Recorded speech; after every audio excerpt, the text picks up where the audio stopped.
Let's say you're the brain in a jar, right? Allowed to live out any experience you desire. Let's say you're in a barren one, a committed relationship, but you see someone else, a pretty lass over there, a few tables over. Would you want to experience the same life again? To give trying to get with her a try? Words you can't take back, missed opportunities. Would it be worth it, reliving the same thing, the monotony that possibly comes with the selected experience over and over? Would you try every life you want to achieve?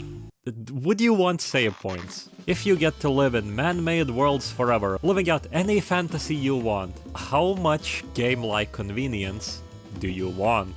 After all, it's a world of experiences made by human hands. With hedonism in mind, one would only hope that the existence is perpetual fun, joy, and pleasure. Haha. Completionism is a concept familiar to a lot of us. In visual novels, that would be getting all roots, and of course, all the CGs, which totally stands for cool images. One of the counter-arguments to the experience machine Nozick proposed was the idea that the experiences are man-made. You cannot experience things that haven't been made. Whatever limitations, whether it's monetary or technological, would be at the forefront of your, well, experience. It is said that experiences form us, who we are, memories. You make your choice in the machine. You get what you want. Do you feel happy, content, like never before in life? And even if you do, it's not the end. The next experience awaits. Maybe you've seen them all that there is, as your grey matter presses against the cold glass of the jar longingly. A sensation you can't feel, know, or acknowledge, because you have no skin, no eyes, a lump of protein. To an outsider still walking in the waking world, nothing. To someone who knew you, nothing. Not the same person anymore with all you've seen. All you can do is experience. Experience again. Maybe the knowledge that you are, the memories you have, is what's chaining you. This is part 2 of my video on You and Me and Her. Content warning. Let's do a quick recap. In the first video, our insecure protagonist, me, got a couple of endings by possessing this adolescent man into getting together with his childhood friend, Miyuki. She is the queen bee of the class, intelligent, can cook, does acting, and has worked hard throughout her life to become the best she can be. She also seems like a bit of a stalker, keeping a diary on her phone and remembering the exact amount of days since Shinichi had walked her home. All this romantic entanglement is owed to their friend Aoi, a girl who says reality is a game, lives off of collecting CGs in real life, and tomato juice. She's someone who has no comprehension of social norms, friendships, and a lot of emotions. But throughout interacting with Shinichi and Miyuki, she experienced many things, such as adopting a cat. She has concocted various ploys in attempts to get Shinichi and Miyuki together, including calling God and changing the universe itself so that Shinichi doesn't get cucked. The cat's own existence being one of these Final Destination-esque moments, stopping Shinichi's and Miyuki's relationship falling apart. Also, there's a visual novel in reality that's seemingly just Shinichi's life, but that doesn't matter. As the credits roll, Miyuki and Shinichi have forgotten Aoi's existence. After all, it's as she said, all other heroines fade into the background when you pick a route. But now it's time to explore our options a little, in more ways than one. We do this by role-playing Shinichi, choosing not to hit the ball when Aoi comes to cheer Shinichi on. He says his usual spiel about his jealousy causing problems for Miyuki's future, about how it's all just a fantasy. He turns back to Aoi, and she's gone once more. He'll probably never swing the bat again. And then we careen towards the bad end like last time. Except the end cuts. We no longer get to see Shinichi 3 years later watching the TV. The game is very nice. It decides to pick which choices to bring us to since Shinichi was dozing off in the classroom on the day of autumn. He received the phone with a visual novel from Yutaro, back at what's basically the start of the game. And then everything is basically the same. Shinichi becomes friends with Aoi, convinces Miyuki to be her friend as well. This time, however, at the cat shop, only one hairpin. I choose to give it to Aoi. Miyuki says Shinichi has to promise to get her something somewhere else, and they head off.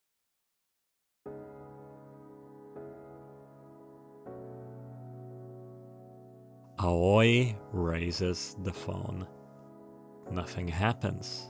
The game has already been reordered in a way that allows Shinichi and Miyuki to be together. Shinichi in his mind palace ruminates about the fact that he doesn't believe in Aoi's god. But Aoi is praying for his success. The cat is missing from the box. This time, however, Shinichi doesn't think of the visual novel. He meets with Miyuki at the front of his house. They both have looked seemingly everywhere in the past hour and given up. Miyuki says that they should call it a night. Every time, Shinichi gives a rationalization that Aoi probably wouldn't go back to her parents' house, that she's alone. Miyuki still ushers him to give up. And in his mind, it finally clicks. The game! He tells Miyuki about the game at the gates of his house. Miyuki immediately clocks that the kitten being where it was in the game is strange, only for Shinichi to once again go with maybe divine miracle. Miyuki turns down the concept of God. She ushers him to go home and rest. He listens. But he can't fall asleep. Worry in his brain is not letting him. He picks up the game again. And 20 minutes later, he's at the school gate. The gate this time is closed. He clambers over it. It loudly rattles under his weight. And once again, Shinichi finds Aoi in the gym. This time, he's alone, without Miyuki. Aoi silently stares as Shinichi speaks line after line about caring for her. He reaches out. She slaps his hand away when he tells her to go back to his place, telling him to take Karu and that she's going to disappear, saying that her existence has no purpose. After all, she wants Miyuki and Shinichi to get together. She broke the promise about not taking the cat. Miyuki said she'd cut ties with her. She can't be a romance option anymore too, so she has no purpose. Shinichi chases after her, grabbing her hand. Your life serves 100 purpose. Love yourself now. Shinichi admits Aoi was weird at first, but they now share many good memories together. He's a boring guy with a repetitive life, yet he's here trespassing to look for her. But Miyuki, Aoi whispers. Shinichi says Miyuki doesn't matter right now. He's her friend. Aoi continues crying, asking him if he's sure he wants to be friends, even if Miyuki cuts ties with her. And of course, Shinichi tells her he'll jump to her rescue. With Aoi crying in his arms, Shinichi thinks that both of them are bad at this friendship thing, but he's sure they can figure it out. Aoi had lockpicked the school gates using the kitty hairpin. Her childlike admittance of guilt makes this fact a little bit more terrifying to Shinichi. Aoi and Shinichi both enter the store to find Haru working the counter. Panicked as ever, they both have to dig her out of the cigarette boxes. And so they feed the kitten the pasteurized milk Haru recommended in Shinichi's house, as Shinichi suggests Aoi crashing at his place. Aoi saying that it would trigger a risky event flag that would demonetize this video. Shinichi asks what's a flag, and Aoi compares milk to cum. And Shinichi has to go, no, bad. She says that whenever she calls out Shinichi's name, her chest gets all tight, head goes fuzzy. She looks at him with those empty, blank eyes of hers, and asks if she can kiss Shinichi. This is truly a combination of gestures on so many levels of cutesy, lost and confused that would melt any terminally lonely man. While Shinichi is terminally lonely, he is a man of many nopes. This is one of them. Shinichi questions his own feelings, the beating of his heart he feels now. They're just friends, aren't they? But his mind is still down bad. Next morning, Aoi's drinking tomato juice. Shinichi daydreams, missing half of what she says, staring at her lips. The self-proclaimed mess, Shinichi, can't look at Aoi the same since yesterday. But he has to lock in an attempt to make Aoi and Miyuki reconcile. They chat about the cat on their way to school. Aoi saying that the cat can see infinite parallel worlds. Very cool, Aoi. At school, Shinichi gives advice to Yutaro, since we're back at the time Yutaro's brother confessed to Yutaro. Shinichi's recommendation: Yutaro's brother needs to find a girlfriend. Sure enough, the allegedly handsome fellow has a crush on someone. Aoi interjects with her advice: get the brother addicted to carnal pleasure. This has fried Yutaro's brain. Nope, he's just trying to bet Aoi in pretending to like Shinichi. My god. In his words, he does not fuck, he makes love. His moral compass resets when Miyuki enters the classroom, as it often does. Cut back to the roof. Aoi is playing with Ero, meanwhile Shinichi and Miyuki talk on the roof. Miyuki is quite stubborn that Aoi picking up the kitten will end up causing trouble. Shinichi almost succeeds in bribing Miyuki with cat pictures, but when that doesn't work, he bows, saying that Aoi definitely needs Miyuki to keep being her friend. Miyuki asks Shinichi why is he going through all of this. Does he like her? He says no, but she will never be anything more than a friend, he says. Aoi heard you say that, is Miyuki's next move. Shinichi turns around to see Aoi playing with the cat without a thought in the world. Miyuki has tricked him into showing what he thinks. For his sincerity, she'll help him. Well, for the sincerity and the kitten pictures. Miyuki recognizes where the pictures were taken. She ignores Shinichi's lie and asks Aoi about it. Aoi tells that it was Shinichi's house without a second thought, even the fact that she spent the night. Shinichi finally gets to explain that Aoi slept on the couch. Miyuki again asks Aoi if he did anything. Aoi simply says that she couldn't sleep, the house smelled like him and that made her heart pound and feels happy. Miyuki sighs with a disappointed expression. Shinichi, it's time to put your hand on Miyuki's shoulder and be like, I leave the rest to you and peace the fuck out. If you want a friend, you gotta peace the fuck out right at this moment. Miyuki explains what Aoi is feeling is love. Aoi calls herself glitched at the revelation. She then dials into the sky till evening. She considers herself needing an update patch, a bug fix, since, after all, Aoi will never be anything more than a friend to Shinichi, which was exactly what he said. But before he can rebuke it, she's back to dialing.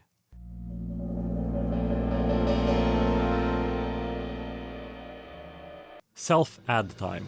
If you want early access to my videos, clips, style boards, bits of script, a little bit of insight on the video making progress, I've got a Patreon. And YouTube members get the same thing as community posts, but ignoring that, help me get a non-dog shit mic.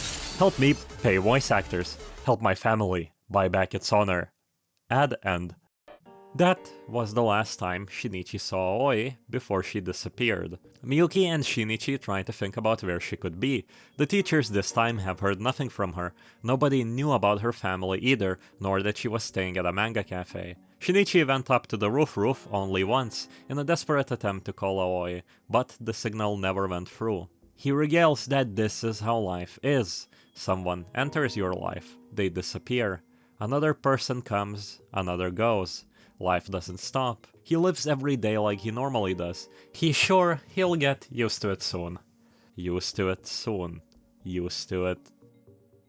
A letter of expulsion greets Shinichi again, this time for the fact that Shinichi isn't looking for Aoi. Yutaro had noticed the spark the two had beforehand and decides to give Shinichi a little push, with the classic threatening to cut ties. And so, Yutaro and Shinichi spend the whole day searching, and end up, as one would expect, with nothing. Yutaro reads Shinichi like a book, saying that Shinichi is glad Aoi is gone. After all, he is someone who leaves things vague and runs away after that. And so, they spend days after school looking around town. Aoi was spending her nights at a manga cafe, yet she never explained why she didn't return home. She was avoiding her parents, but she never told anyone why they made her life so hard. She'd never show her emotions, but there's no clue about why she'd hide them. Mixing up fiction with reality, believing in a god that the world was a video game, but Shinichi has no clue about how she came to that conclusion in the first place. Only now Shinichi realizes just how little he knew. He chats with the cat, asking it to guide his way, as the cat ignores him. Shinichi, staring at the night sky, remembers the various quirks he had noticed looking at her. He is so in love. On another evening, looking for Muko with Yutaro, Shinichi gets an email to meet Miyuki at the batting cages.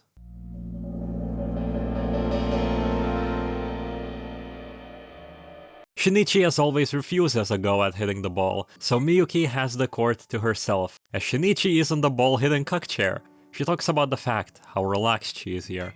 No acting, no lies. And now that Aoi is far away, she can say she missed her, even if she hated her at the start, wanted her gone, but couldn't shut her out.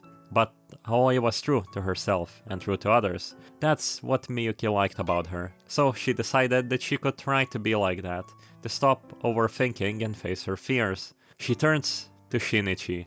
She starts to speak. But a Mao interrupts her. Ero mysteriously is there under the bench. It seems to be trying to lead Shinichi. Aoi called it a transceiver cat. Even if she was deluded, it somehow escaped Shinichi's house and came here. Miyuki looks shocked at the fact that Shinichi is leaving now. It is a mirror of her reaction in the previous route in many ways. Even a little bit of irony if Shinichi was able to use even what singular percent of irony. He could just go, mystery girl disappearance, mystery is more important, and then start walking. Though to be fair, she probably wouldn't like him if he was like that. Ha ha ha. Shinichi says he has to settle this once and for all, but in exchange he'll hear her out later. Shinichi walks with the kitten in his arms. The cat with its mouse guides him towards the school, where the gate is unlocked. Seemingly, she's not there. Not on the roof as well, but Shinichi soon hears the familiar dialing, in a silent, electric tone. Bolting up the ladder to the center of the universe, he finds Aoi unconscious, freezing cold, not breathing. The visual novel is auto-playing on her phone next to her. My battery is dying, Aoi in the visual novel says. Need to recharge. Wanna get zappy? Of course, since she's unconscious, CPR it is. You know what am I here to lose? My status is a non-necrophilia. After a couple of breaths, Aoi opens her eyes. She questions how Shinichi found her. The cat meows. The hazy Aoi says that her transmission went to you instead of God. Unclear if you is the cat or Shinichi. The familiar line of reasoning follows. She needs to recharge. A hospital won't help. She asks Shinichi to just stay with her. I decide to try the sane option anyways, and call an ambulance. And Aoi was just gone. He retells the story to Miyuki, who humors it, saying it's the dead of night in the center of the universe. It is time for some magic, before saying that she's now decided to believe in a middle ground between dreaming and reality. She can thank Aoi for that. They take the lessons that spending time with Aoi gave them, and they confess to each other. This time Miyuki was kicked from the play for wanting to change the script and have Shinichi act as the male lead, and so the two chat on the roof. Miyuki saying that she loves even his selfish side. Hand in hand they look out at the horizon, Shinichi in his mind thanking her for all she sacrificed. Sharing their first time, Miyuki uses the word again, and instructs Shinichi this time.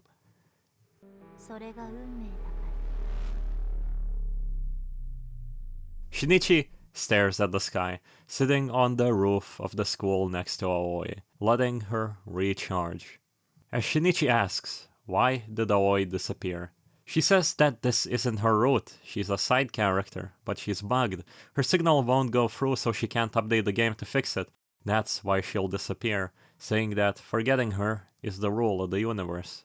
Shinichi says that he won't forget. Yutaro and him spend days looking for her in the city, as he begins confessing his feelings to Aoi. Since he's done a lot of thinking, she's definitely more than a friend to him. Aoi asks him to stop, as she continues saying that her route is just a glitch. Shinichi asks if her smile, her happiness, all the moments spent together were just a glitch, the fact that she pushed everyone away and suffered in solitude.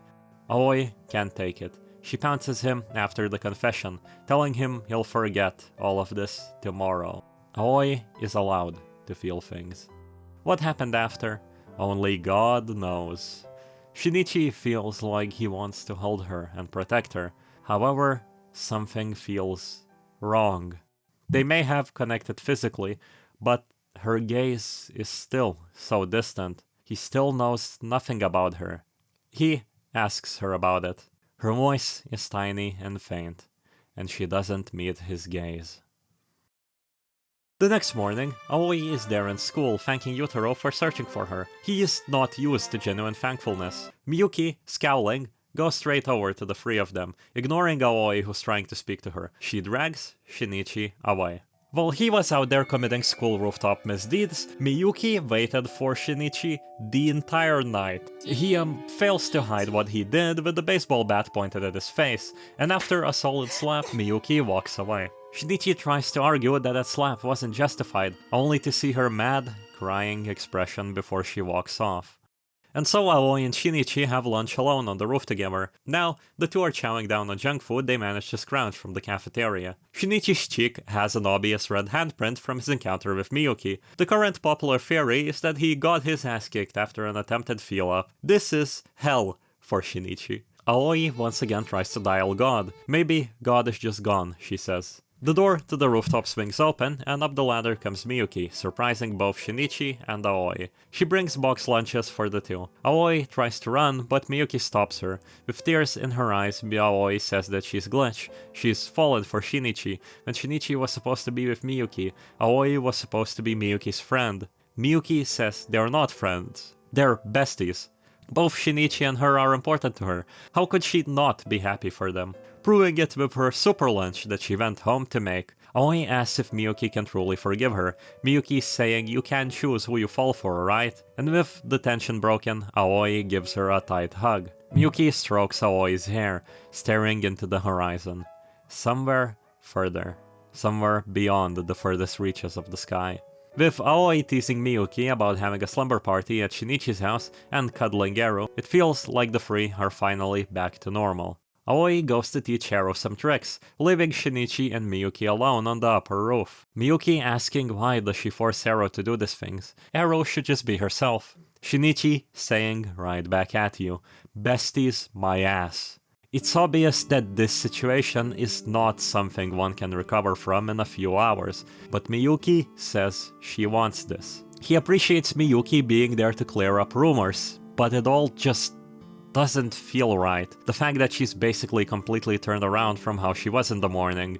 Miyuki asks if Shinichi believes in fate. Is it a coincidence that brought him to make the choices he did, or was he pulled by fate? Leading him to spell out his stare monologue. Thinking that one could have made different choices is hindsight talking. In reality, you'd never make a different choice. No free will. Just synapses telling you what to do from your life experience. Miyuki smiles, saying that even if life started anew, according to Shinichi, he'd fall and end up with the same person, no matter what. He simply says, yeah?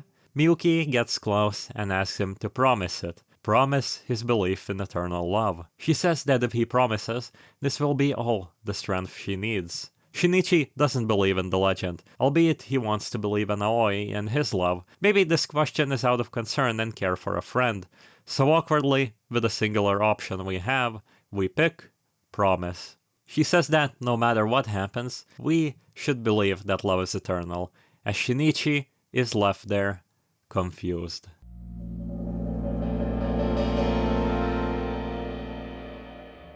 Hanging out time! Aoi and Shinichi visit a bookstore, as in Shinichi stands outside, out of sight of any classmates. Aoi comes out with a book about cats, and 2 books she's keeping a secret. She hums while walking. Shinichi notices. It is the first time she's done that. He comments on it, she looks disgruntled. A look that the old Aoi would have never had.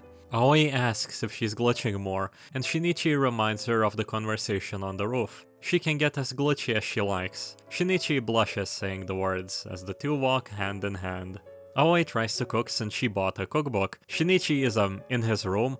Aoi wants to make something special, a surprise. She dashes up the stairs to the door asking him what is cumin. Shinichi has no clue how she keeps up in class when she's this illiterate, but she is trying her best. He warns her not to burn it this time, a common occurrence. As she now remembers, she left something on the stove. Burnt stir-fry is on the table. Shinichi decided to power through it and takes a bite, saying it's good, tears in his eyes.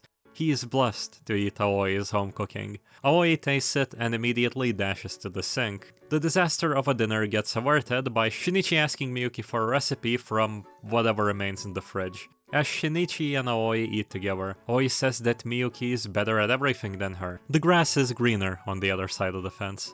If Aoi can't make tasty food for Shinichi, the two can't get married, Aoi says. Married? After that, she hits him with some more of that certified Aoi riz, but they get interrupted by the cat. They should get it a collar sometime, and Aoi says that she should look her best for a shopping trip, pulling out the cat hairpin that Shinichi gifted her. Shinichi ignorantly goes, maybe we can invite Miyuki as well. Oh boy. Albeit, Aoi isn't openly opposed to having a trio hangout. I've had a lot of discussions. This whole thing kind of reawakened the feeling I had in the past where, I liked quite a few people through my life, romantically. And that just kinda at one point just stopped at all. I'm out of the game. Nothing horribly horrible, maybe, I don't know. Actually, think about it, nothing, I just kinda stopped. And it's just sitting staring at the screen. Will I ever feel this again? And if I don't, what will be there to replace it? Well, that's not for me manually in my brain to figure out. That's, for when things happen, if things happen, and if I try to make them happen. Remember, kids, always try. The free walk eating ice cream. Miyuki says that she quit the play. She and an upperclassman couldn't agree on what the final act should be. She doesn't care much about losing a role, she has a more lofty ambition now. Miyuki stares into the sky, reminding Shinichi of Aoi. They go and choose a caller with a bell. Miyuki chatting with the clerk makes it obvious that she is visited quite a few times. Aoi is also a regular. The clerk doesn't recognize Shinichi though. He says he's used to not being remembered, and it's his second time shopping here. Miyuki looks a little distressed at the information. She says it's nothing, and ushers the gang to keep going. And thus, on the roof, I get reminded of something way too real. Miyuki asks why Shinichi doesn't take Aoi on a date sometime, before Miyuki asks if the two of them even do any couple-esque stuff. After all, they could have gone to catnip without Miyuki. Shinichi has had the feeling that he doesn't really know Aoi, that something feels off for a while. He does something that happens in quite a fair amount of first-time relationships, going through the motions of being in love, the small simple romantic gestures, but that's it. No grit of life, no effort, no learning about the other person, just going through the motions, kisses, hugs and all, but that's it. The slight disappointment he saw from Aoi when he mentioned inviting Miyuki now makes sense to him. Miyuki says he should take her on a date, otherwise Aoi will get tired of it and cheat on him. She's actually supporting our man and Aoi, trying to get them to be stable. God, Miyuki is just such a good friend. God damn it. Look at her, she's so based. Miyuki says that the catnip clerk has mentioned Aoi coming there with a friend, that friend not being Shinichi. Miyuki has asked around, it's seemingly not a friend from class. Miyuki feels obligated to tell this to Shinichi, as his friend. Shinichi has heard Aoi's outlooks on adult activities multiple times, from saying that if they don't kiss it's not love, lust and love being separate things. He's sorta not putting it together and not asking Aoi questions. Now that he's in a relationship, he just sorta assumes that the barely socially and emotionally mature Aoi will magically uphold his norms. But still, Miyuki's implication of cheating, with the relationship feeling shallow, going through the motions, weighs on his mind. This makes Shinichi avoid basically any intimacy with Aoi.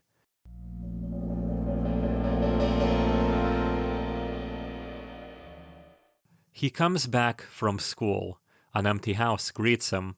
Everything was fine up until now, but now he's unsettled by it. Shinichi's fear of social stigmas led to Aoi and him leaving school separately most days. He sits alone, questioning what Aoi could be doing now. Soon, she's back. She says she went to buy milk. It's already late. The corner store is right there. When asked what's wrong, Shinichi just says it's nothing and tries to leave the room. Aoi says she needs to talk. Shinichi ignores her. In his room, Shinichi stares at the moon out the window, reminded of the night they shared their love on the roof. He was happy, but now each moment they're falling apart, instead of them growing closer. Even Yutaro notices that something is up with Shinichi, and Yutaro keeps pushing, until Shinichi shouts, the tiny bits of possessiveness he displayed in the other arc, the possessiveness and insecurity that doesn't really get to show itself with an emotionally stable, concise, and thoughtful partner, is coming out when Shinichi is supposed to be at the top of things in the relationship because of, because of how Aoi is. It is surprisingly the cost of the Messiah complex in general, now that I think about it. Holy shit, if you out here thinking that you can, like, fix somebody and then continue living on somehow without, like, good life experience, mostly as a teenager, because when in another time would you seek a relationship with somebody who you think you're less superior? It makes a lot of sense. The more, because nobody's taking care of his faults. She isn't emotionally mature to notice what's wrong, what's even bothering him, really. She knows that something is bothering him, she doesn't really know how to deal with it as well, probably. And just seeing her socializing, the status quo changing, things going for the better, it doesn't feel special to him anymore, and he can't replace it, maybe? We'll see. The game is really flat at telling what it wants to tell you when the time comes, so we'll just wait and see. On the roof, the first thing Miyuki asks is if Shinichi suspects Yutaro. No way, right? He likes Miyuki and had helped Shinichi look for Aoi. Isn't that why he's more suspicious? Asks Miyuki. When Aoi came back light, she showed up with milk from the corner store. Yutaro's family's corner store. Miyuki asks if Shinichi's fine. He says he's fine, and Miyuki hands him the tickets to the play she's no longer acting in, saying that it may all be a misunderstanding. He shouldn't let it eat him up. He should ask Aoi out on a date. He ruminates the fact that things are so awkward in between them now. How could he ask her out on a date? Maybe you should save the game, Miyuki says. That way, if you screw up, you can just try again. She's joking, but it still makes Shinichi pause. If he could save his progress in real life, things would be so much easier. If he had the power, he'd never even hesitate. Miyuki leaves early for a meeting, leaving Shinichi and Aoi alone. Aoi transmitting, trying to call God to no avail.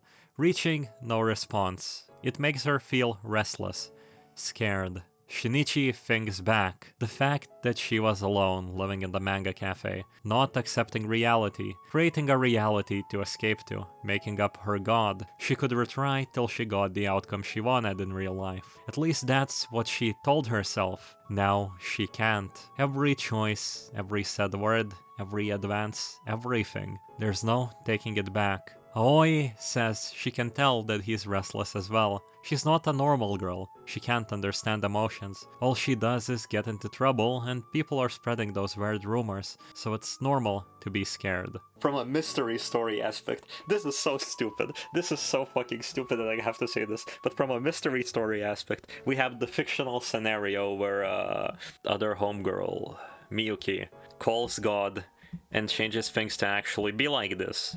But on the back burner of the real side is that Miyuki is the one who's now pushing for the rumors and saying things that obviously make us suspicious of Aoi. And her saving the game's remarks are not out of kindness. I feel like they are snide remarks out of anger and envy, because nobody gets over shit in a couple of hours. Getting over things takes time is a meaningless sentence until it sorta happens, when you move on with your life, when the meeting is unexpected, when the meeting just happens and you just have nowhere to go, nothing to say at this point. You just kinda go, oh hey, how are you doing? It isn't an hour deal that you can, settle yourself and your emotions through, like, this is what I do. That's why I suspect it's the reality option more than the fictional game option, at least for now. By this I meant Miyuki's just spreading rumors without magical phone magic. Oh my god, everything in the reality option is pushing into Aoi being innocent, and everything in the fictional option, which is the game itself, the game's tags, Aoi's own beliefs, outlooks on relationships, and the fact that she says she needs CGs to survive is pushing into the side that Aoi is lying to us. Back to talking about Miyuki, because inevitably what she's saying and what she's helping for somebody who's supposed to be this emotionally mature thinking about it makes no concise solution-y sense. I mean, life moves on, but you still, if you think somebody's cheating, you try to, figure it out, you try to sit down, you try to Or if you're pretty, like, sure of who to suspect, you're ready for the emotional feedback, you don't just go, oh, you suspect your friend? Haha, bye! Like, bitch, what? Aoi grabs Shinichi's hand, looking into his eyes, and says that she loves him. They can't keep misunderstanding each other or put decisions off because of fear. She asks Shinichi to trust her. She asks him to believe everything. With this, Shinichi realizes that the uncomfortable feeling he's been feeling about the relationship was mutual. Aoi has also been scared for things falling apart, scared of the unknown, of making a choice impossible to undo. And so, Shinichi shows her the tickets, inviting her on a date. She's happy to go, and to get to wear the hairpin he gifted to her. However, she crumples to the ground once again, saying that her battery is getting low, Shinichi getting a reminder that the world she sees still feels completely different from his. This game in reality is an allegory. Would you date an OnlyFans content creator who has that as a job? They're the surviving top text, bottom text. Always like the cursed girl from goddamn the Mushoku Tensei, the elf girl. If we are the protagonist, then the scenes do have to happen with us seeing them for her to exist, question mark? Or do flags have to just be triggered, like us being suspicious of it happening? Aoi has gotten a fever on the day of the play. Shinichi's birthday is next week. He assures her to just stay home and rest. Aoi caves in, saying that she'll focus on getting better. She still tells him to go and watch the play and have fun without her, saying that Miyuki is waiting for him, even if she dropped the lead role. Shinichi reluctantly agrees. Aoi sits up, asks if Shinichi knows when her birthday is. He says no. She says it's May 23rd, and then she says she'll teach Shinichi her code number, a number God gave her for emergencies. Shinichi just assumes that it's one of her verbal tics. If anything happens, this number can be used to bring her back, and she tells him to just memorize it, 999-0523, 0523. She tells Shinichi to make sure and memorize it, asking him to promise, giving him one final I love you before sending him off. At the door, Ero stops Shinichi, growling at him. Shinichi already can't shake the feeling that something might be wrong.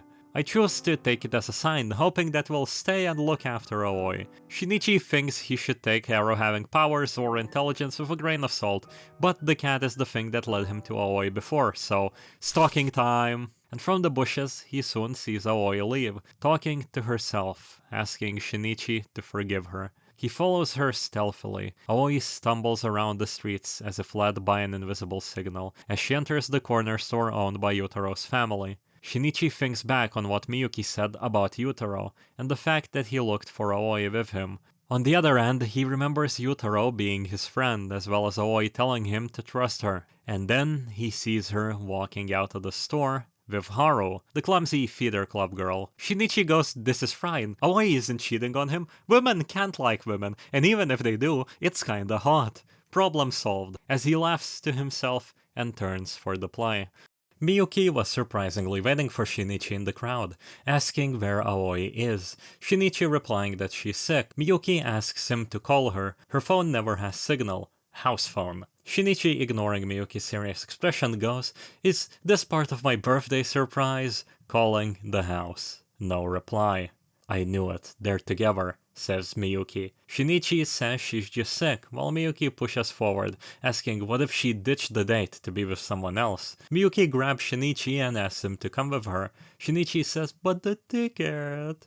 I know how kind and brave you are, but most importantly, I know your jealous side, says Miyuki, telling him he needs to face reality. The serious mood of the walk in the dark tells Shinichi that there may be no birthday surprise waiting for him at all. At the store, Shinichi finally tells Miyuki about the fact that he saw Aoi walk out with Haru. Miyuki says that she knows Haru alright, he's the problem. Oh my god, it's Yutaro's brother! Haru's Yutaro's brother! Yutaro dashes out of the store apologizing. In the play, Ryujiro was supposed to be the cross-dressing guy character. That's why we only saw him in the skirt, and in the store he was wearing jeans. He went for the pseudonym Haru because of Haru wa Akebono. In spring is the dawn, a quote by Sei Shonagon. So, Miyuki concludes, Aoi threw the date to go see some other man. Shinichi still tries to deny this. But the birthday surprise! Yutaro sadly says that deep down, he knew. When he said Ryuichiro got a girlfriend, that's when Muko started coming into the store. Lately, they've been spending time together. Both are game and visual novel fans. He'd hear them have intense conversations. To Ryuichiro, who knew of the visual novel Aoi is from, she must have been like a video game character come to life. Miyuki goes forward, telling Shinichi to pull himself together. Aoi broke off her plans to hang out with another. They don't have proof that she's cheating yet. The word is all it takes to make Shinichi's mind careen down. Miyuki says his feelings can wait until he learns the truth, as Shinichi, clinging to the faint hope, gets led by the two to an apartment building.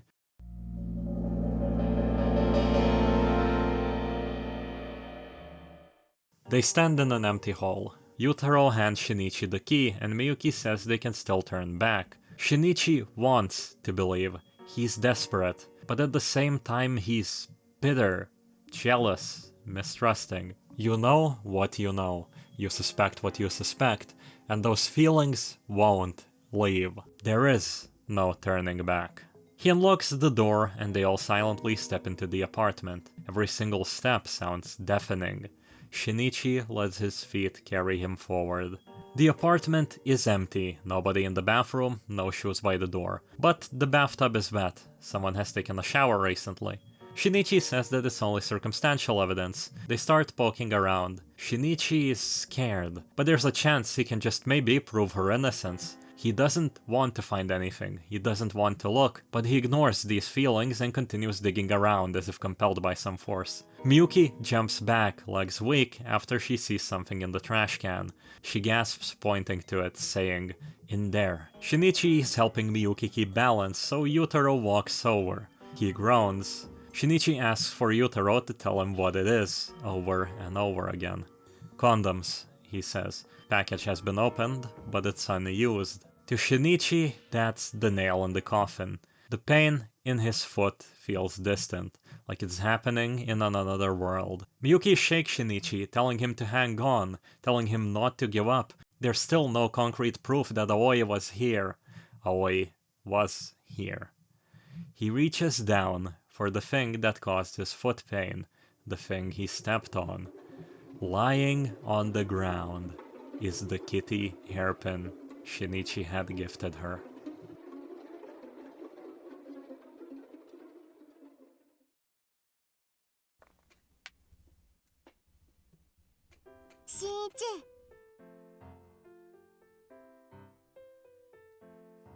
Shinichi and Aoi are spending their evening on the school roof. Shinichi, I don't like polygamy. And then Muko is like, I require polygamy, goodbye. And that would have been so fine. That would have been 10 out of 10 conversation. I salute you. Oh. Aoi asks Shinichi if he wants something, since his birthday is coming up. She takes out a kitty hairpin, looking exactly the same as the one he gave her. She always said she'd take good care of it. Is it even the same one? You... Oh, you motherfucker game. Oh, you motherfucker game. No, yes. This counts. Number one, these teenagers are idiots. They didn't check the sheets. Do I think a young child model after boning in their apartment would off-rip just throw the sheets into the washer? No, they wouldn't. They fucking obviously wouldn't. To be fair, I do believe everybody under the age of 22 and soon under the age of 23 to be completely incompetent. The packaging is open, it's not used, and both her and her had the kitty pin. But she's been visiting the store commonly, so it's all circumstantial evidence that doesn't really connect, and whether it connects or not is whether the one who was there was Miyuki. Oh yeah, they established that the pins were handcrafted and one of a kind. If I have the choice to trust her now, I will, because I feel like the hints are lining up surprisingly in Aoi's favor, and Shinichi's not in the state of mind to have a normal conversation. Shinichi, what would you like for your birthday? Monogamy. Monogamy. Monogamy. Shinichi answers the question of what he wants with a joke answer. Someone who will love him forever. Aoi, blushing, says that it sounds good for her too. Shinichi replies, let's go with that then. Aoi tilts her head thinking for a bit and goes, that's not a gift. Shinichi says it's hard if someone puts him on the spot, and returns the question, what would Aoi like? Only for Aoi to say Shinichi and wrap him in a hug. Shinichi attempts to recoil, but gets clung to. Anyways, she says she loves him so much, she doesn't need anything else. Shinichi, however, feels dizzy, rattled, having the knowledge he has now. She invites him to get intimate, but he gets a message, an email from Miyuki. If Aoi knew what it said, everything would come crashing down. He then interrupts their time together, saying Miyuki wants to see him. I feel so bad, because if my theory is correct, Miyuki is fucking us over so bad. So fucking bad. And she's being ostracized from every fucking angle. And that makes me wanna grab Miyuki by the legs and swing her around. Makes me wanna Gmod ragdoll funny moments up the stairs. I can't believe it's on another reference. Shinichi leaves, telling Aoi to just get him something she'd like. As soon as Shinichi steps into the stairway, he bends over, heaving. The thought of the body and hands that cling to him, touching someone else, getting intimate. Fuck you! You being of pure hatred. I hope this is not a... Oh, this game would actually pull it. I hope this is not a set route, and we still have the choice to fuck you over, Miyuki. I genuinely hope so. I genuinely hope so the choice comes. Anger boils my soul and I want to throw her off the stairs, but... benefit of the doubt. First things first. We didn't give the hairpin to both of them in this universe. Both of them are common visitors at the store, so... and seemingly the hairpins were handmade, so... both Aoi and Miyuki could have gone to... fetch another one. Miyuki's game allegories are also partially suspicious, cause she didn't make them before. So there is an idea of her controlling the video game, because she knows how our character will react. She knows our character's jealousy because if she read the visual novel, and she also knows the events that would make them happen. Does she go out of her way to make them happen, or do they naturally happen? Is the question. Because there's a worse theory in between all of this shit, is that they're both acting maliciously. Because she wants her figured out, and uses the game to lead us to places where it happens. But she's doing it out of jealousy and spite, and not really, actually wanting to help our character. Or rather, even if wanting to help our character, she still has the secondary agenda of wanting to win us over. And the events are happening in the video game, and they're happening right here, in the actual reality. Miyuki consoles Shinichi. Without her, he would have already lost his shit. Shinichi asks what Miyuki wanted to talk about. Is it about how Aoi got a second hairpin? Miyuki confirms that the pins are handmade, and Aoi showed up to buy one the same day they restocked. But is Miyuki telling the truth about that? Shinichi settles his mind, and says that they should do the plan Miyuki had in mind. Aoi wa game no heroine nano. 中身は空っぽ。心も体も家族も友達も誕生日もなかったの。でも新一はくれた。葵に全部だからありがとう。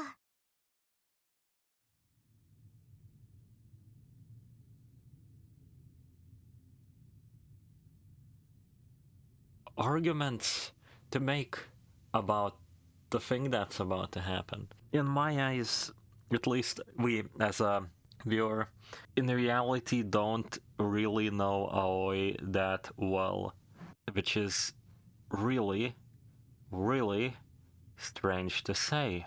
Because, like, Miyuki is personable. You can place her on a person board. She has interests. She does things and she talks about them. We, for example, always find interests that she, connects with Haru with. There hasn't been a single scene where we see her talk about those with Shinichi. All we have seen, because off rip after the roof, it's them going through the motions of what a relationship should be, rather than actually interacting or knowing anything about each other. They didn't go on a date, everything. This game perfectly encapsulates that sorta, really to say, romantic immaturity, where in reality both parties are not ready, nor do they know how to, have a date with another person, for example. Again, I already said my piece. This also adds to the argument for why I don't care much for Shinichi. This feels bad. This genuinely is shaking me to the core somewhat, but at the same time, I can't feel that bad for a guy like Shinichi. Man hasn't tried. He possibly doesn't know the girl that much. He has ignored both of her statements that prove that she justifies polygamy in her mind. Rather not ignored maliciously, but rather just forgotten because of, his own jealousy, his own wishes. He's immature. He thinks the world works the way he thinks it does. So in the best case, Yutaro should convince his brother to come to the party with us somehow. Hopefully if, he just doesn't know who we are. And then the situation can be sorted out somewhat maturely, talking to Aoi. Because let's be real, this creature could not hold an argument for a single brain cell that she has. That's super fucking funny how rude that is, but yeah, she just wouldn't be able to. She will just look sadly down at the floor like, I did the thing that you did not want. It is so sad. It's hard not to... No, okay, I feel bad for him. I feel bad for him if he was cheated. That's just genuinely it. We can pause on that, even if they didn't set the foundation there. Kinda, the fact that he assumed with this dysfunctional person that everything would go exactly as he thought is... as immature as it is we all have rights to get fucked by life like this. Let's be real here. We all will like to presume what we like to presume. This could happen to anybody. I can't keep shitting on this man. I don't think he's a badly written character. I don't think he's a bad person as well. He's just a young wee lad. And even people don't grow out of the jealousy sometimes. Or rather, grow up and have no experience of how to cope with it. Okay, let's continue. Let's see what fucked up plan the guys cooked up. So we feel bad for Aoi. Aoi runs away, and then we can go to the next arc.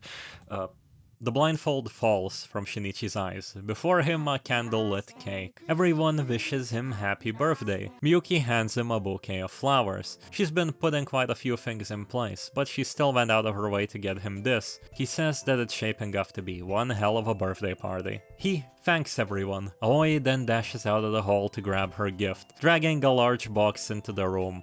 A box full of tomato juice. Shinichi did tell her to give them what she wanted. She threw away the stuff in the fridge to make space. Miyuki says that it's time to get down to business. That's the code phrase. Yutaro tenses up. Shinichi tries to keep a straight face. Stammering, Yutaro gifts Shinichi a DVD. Awkward laughter follows, him saying that it's special edition, and Aoi joking that it better not be uncensored. Shinichi asks if they can see what's on it. Yutaro says they can, while eating the cake. Aoi asks what about Miyuki's present. Miyuki says that she'll keep hers for last. The doorbell rings. Yutaro goes to get the door. They had told Aoi that Yutaro had gotten himself a girlfriend, thought to be an imaginary one. And would you look at that, it's Ryujiro, well, Haru. Aoi freezes. Okay, yeah, this is... good. Though publicly shaming someone with the contents of the DVD is going to be the most worst choice ever made. You have both of the parties responsible in here. Just, why did you sit through all of this? Okay, Shinichi, just be responsible for once in your straight staircase life. The tension hangs in the air. Shinichi asks if Aoi knows her. No, shouts Aoi. Shinichi pushes. Wasn't she the one who helped her pick out the milk for Ero at the corner store? Miyuki interrupts, ushering everyone to have some cake. Nobody says a word. The cake just disappears, bit by bit. Aoi seems panicked, glancing all around the room, as if looking for an escape, not knowing whether something bad will come. Shinichi can barely suppress a rush of glee. Ryujiro stutters, wishing Shinichi happy birthday. They told him to practice the line, yet he still stuttered. He hands Shinichi a small box. Without saying thank you, Shinichi opens the box. An acted out "whoa" follows. It's the hairpin he had given Aoi. Aoi digs around her pocket, saying the one he gave her is right there. Ryujiro, downtrodden, tells Aoi that she dropped it in his room. Aoi looks as if someone pushed her off a cliff. The look that Shinichi wanted to see, and this is just the start. Shinichi pushes the fact that the pin is handmade and one of a kind. Aoi says that she'd never drop it, it was a gift. She always takes good care of it. Miyuki now interjects with her talk to the catnip clerk. Aoi objects, but she can't object to the fact that she went there with Ryujiro. Miyuki says that it's Aoi's time to apologize. If Aoi comes clean, she's sure Shinichi will forgive her. Aoi still says that she's not lying. She'd never lose the hairpin. Miyuki pushes. Aoi can't deny that she didn't go into catnip, and she can't deny that she didn't go to Ryujiro's room. Aoi's voice is barely a whisper. Her lips tremble. She falls silent. Again, I can't stress enough, for any other person, treatment like this, to some extent, well, I can't say justified, but there are some people who would be absolute assholes and this would be great for. But for somebody so busted, who has absolutely nobody to rely on, there's a part of me that is like, put your fucking pride on the back burner. You fucking morons. You're ruining her life more than if she hadn't even ever interacted with you fucking ever to some extent. Her trust in people, she will need so much therapy, and I don't think she's gonna get therapy in a manga cafe. Like, she is not a creature who's going to, well, take a lesson, but she's not somebody who's surviving this mentally sound. My pleas fall on deaf ears as Shinichi gives Yutaro the green light. Yutaro presses the play button on the CD. Camera footage from the corner store of Aoi kissing Ryujiro. Shinichi says, "Tell me, Aoi." He thinks to himself that he's quite the jealous monster, fighting the urge to smash the TV. Shinichi says, "We're boyfriend and girlfriend, aren't we? So why did you kiss him? You're my girlfriend, aren't you? You told me to believe in you, isn't that right? And you cried and everything. What was that? Just an act?" I tried really hard. I tried to accept you, I tried to trust you, but how did you feel about me? What was on your mind while you were kissing him? Aoi tries to talk back, say that she loves him, but he smacks the table. He throws something. Aoi doesn't dodge. The object smacks off of her face and falls to the floor. What an incredible tribute, I'm impressed. You love me so much, you fuck other guys? Shinichi shouts. The thing he threw was the condom they had found when they snuck into the room. Aoi simply says, "You knew." Shinichi says everything, that Haru was Yutaro's brother, the fact that they were in the apartment. He played dumb, held back his feelings playing a happy boyfriend. Being around her made him sick, shuddering at every intimate moment. He bared it all to shove it into her face right now. There is no rationale to what Shinichi is saying now. No love, just pure anger and hate. Yet, it's not enough. He still feels an anger burning inside. Berating her more about ditching the date and going to hang out with some other guy. He says he wanted to believe her, but why would she betray him like this? She meekly responds, "It's Aoi's purpose, that God told her to do it." Hearing more of this, Shinichi gets even more angry. Ryujiro shouts out for them to stop. He cooperated in the charade just like everyone asked, but he says that it's all his fault, that he should have never been tempted, and asks Shinichi to let her go. Shinichi turns his anger towards Ryujiro, asking if they fucked. Ryujiro claims he didn't, that Aoi changed her mind midway because she loved Shinichi. Shinichi doesn't even take a grain of it as truth, even if they decided to change last moment after opening a condom. Wow, that's love for you, he says. Without feeling pain, he slams down on the table one more time. He continues pushing at the two. He must have done it raw. And after the shout, silence falls. No one can argue. Shinichi laughs. His sides are in orbit. He's crying too. Tears that are hard to give a name to. Aoi lifts her phone into the air to dial for God, to load a save, to do anything.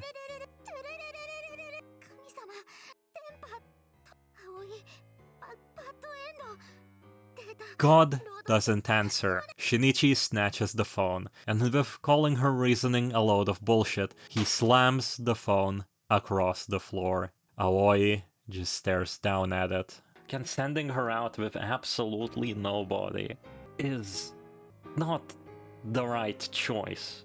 Also, why do I like this? I wonder if we can push Aoi over the limit now. If she can be angry and make up a justification. Because I feel like Aoi in this situation would want to escape. So she would just make up a justification that seems, fitting to Shinichi's worldview. So let's force her. Shinichi asks her to tell him the real reason she cheated on him. Just help him understand. Aoi just looks blankly at him, the same way she used to in the past. She asks to talk in private, as Shinichi ushers everyone out. Ryujiro asks one last time for Shinichi to believe that Aoi left the room before anything happened, and that she never stopped loving him. With a final please, Shinichi also asks Miyuki to leave. A really realistic depiction at this point would be Aoi just sitting in silence, having to continuously just running her mind for how to get away from this situation, or what to say, because she knows the truth won't be believed, she knows the truth won't be satisfactory for the other party, and she will just sit there over and over, pushed to a corner, having a mental argument with herself in her mind. The visual novel is supposed to go like this, but what do I tell him? Like, he will not believe that worldview. Miyuki asks Shinichi not to do anything crazy. She says that everyone makes mistakes, that she can forgive and forget the first time, but she asks them to mark her words. Love is eternal. Don't ruin it. And with that, she leaves Shinichi and Aoi all alone. Aoi looks like her hopes were all crushed with the cell phone. Shinichi takes a deep breath and asks again why she did it. She spouts the same lines, that she's a romance option, that God created her as a character. Shinichi shouting again, with zero belief. But she says it's the truth. God is real. It's a concept, an amalgam of every possible love interest in every possible world, an abstract. Aoi is a manifestation of that God, an avatar pulled from it and optimized to suit this exact world with one objective: pursuing as many protagonists as possible, collecting all event CGs. An action that may be familiar to most VM players. Going back, making different choices so you can get all the endings, all the scenes, much like we have in this very game.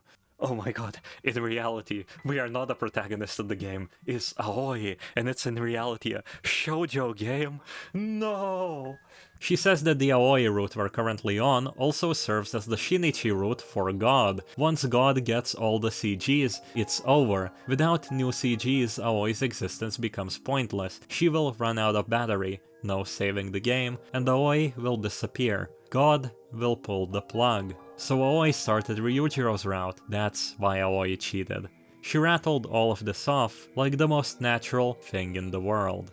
She then says this is where they say bye-bye, and starts walking away. And then we're asked, do we believe in Aoi? Don't worry, Shinichi will do the opposite of your choice. Picking don't know what to believe leads Shinichi to go, nah fam, it's made up. Shinichi collects Aoi's belongings and arrow. Aoi walks out into the cold night. Before he's able to pull the door shut, Aoi speaks, gaze blank, giving the feeling that she's not looking at him, but somewhere far beyond. She says that her save data will disappear. all will be lost. Aoi enjoyed being your friend, and Aoi was glad to be born into this world, even if everyone forgets her. 君は覚えててくれるの？ The door shuts. Shinichi stumbles back into the house, shaky legs. He got his revenge. He's satisfied. Miyuki gives him some words of comfort, as Shinichi asks if what he did was wrong. She says that this was always going to happen, one way or another. It's his fate. His fate and love is eternal. He melds into her hug, and here's Miyuki's ending again. Picking Aoi's lying leads to Shinichi believing her story, yet not believing her. He says that she never loved him, all she wanted was the CGs, so she cheated without a second thought. Aoi's face, hearing that, twists in misery. She starts to cry. She says she betrayed him, lied, did all sorts of terrible things, but she asks him to believe just one thing, that he's the first man Aoi truly fell for. She felt desperate not to lose the memories they had together. Aoi didn't want to start over. Shinichi can't tell fact from fiction. He has no idea what to believe, but her tears aren't fake. She actually couldn't go through sleeping with Ryujiro. Aoi just loves Shinichi too much. Why didn't she tell Shinichi? He'd hate her. Aoi is an avatar of God. She has memories of countless other worlds, other physical forms, which all existed for the same purpose of sleeping with various people, creatures, and the sort. Aoi may take many forms, but she doesn't change, and Shinichi with his envy and values would never love anyone like that. Shinichi, feeling a tinge of guilt, says that's not true. Meanwhile, Aoi argues that it is. She says that this is game over for her. Shinichi shouts out, no. Even if in his mind this is fate, he has to say it. There is no such thing as game over, no saving or loading. We only get one life. That's it. But that's why we fall in love so passionately. You can't overwrite your mistakes like you do in a video game, but in exchange, real life lasts longer than any game. You can start over as many times as you want. Aoi looks to him, asking if she can actually start over, and Shinichi is left with a choice that sets aside all his dignity, changes who he is as a person, but he'll do it for her. He says, let's stay together, and so he takes out his cell phone.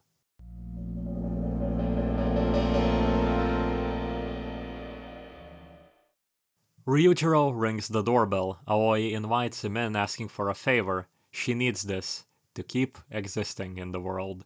Shinichi is left in the living room to ruminate on his choices. Shinichi can't believe he believes Aoi. He loves Aoi, so this is his only choice. He decides to try to fall asleep on the couch, but he hears the action from upstairs. In an instant, his resolve crumbles, and he begins his ascent up the stairs, towards his room with heavy steps. He feels his jealousy. He can't change who he is. Peeking through the door, he finds Aoi, crying, not being able to commit to what she's doing herself. She does really love him, even now. So he steps into the room and joins in the action. What Shinichi does at this moment is a little bit disgusting. Let me illustrate it for you with a silly little analogy. Shinichi drinks some clam juice added to the clam by Ryujiro, and then they,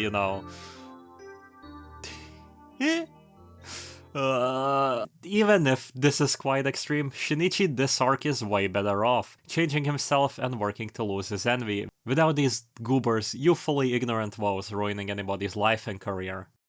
And so Shinichi lies in bed with Aoi. Ryujiro stumbled downstairs, giving them alone time. She asks to go on a date sometime again. She'll wear the hairpin, the one she's holding in her hand with full earnesty. He questions all of his actions. How did he choose to forgive her, even invite Ryujiro? He stops on fate. Fate must be what urged him to do it. Wrong, a voice calls out. Just then I hear thumping sound under the bed. Oh my god, it's the entire cast of Big Bang Theory! Saying, you betrayed me, and telling them to wait. She needs to go get something. Miyuki leaves the room. The drowsy Aoi clings to Shinichi. Shinichi mentions Miyuki, and Aoi asks if he changed his mind about her, if he loves Miyuki. Shinichi says of course not. Oh, so she wants to sleep around while being possessive. Oh, I'm so jealous. Aoi, half asleep, still clings to Shinichi, saying Miyuki is her best friend. But Shinichi should forget about her for now and fall asleep. Shinichi ponders if this is all just a dream. All of it doesn't seem to make sense with the underbed crawler. Ero screaming out wakes Shinichi. Soon, the sound of footsteps approaching. If Miyuki was under the bed, how long was she there? She must have been there for the entire action-packed adventure.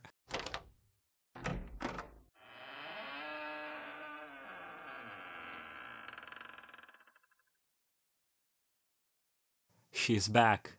In her arms, the flower she had gifted Shinichi, a scratch on her cheek, bloodstains on her clothes. When asked where's Zero, she replies, it's a real shame about him, as the bouquet falls away. Inside is a bloodstained metal bat. Shinichi shouts out asking what she did to Ero, only for Miyuki to say she'll show them. Aoi's head splits open. Splits open? Everything is red. Miyuki's smile floats behind Shinichi's eyelids.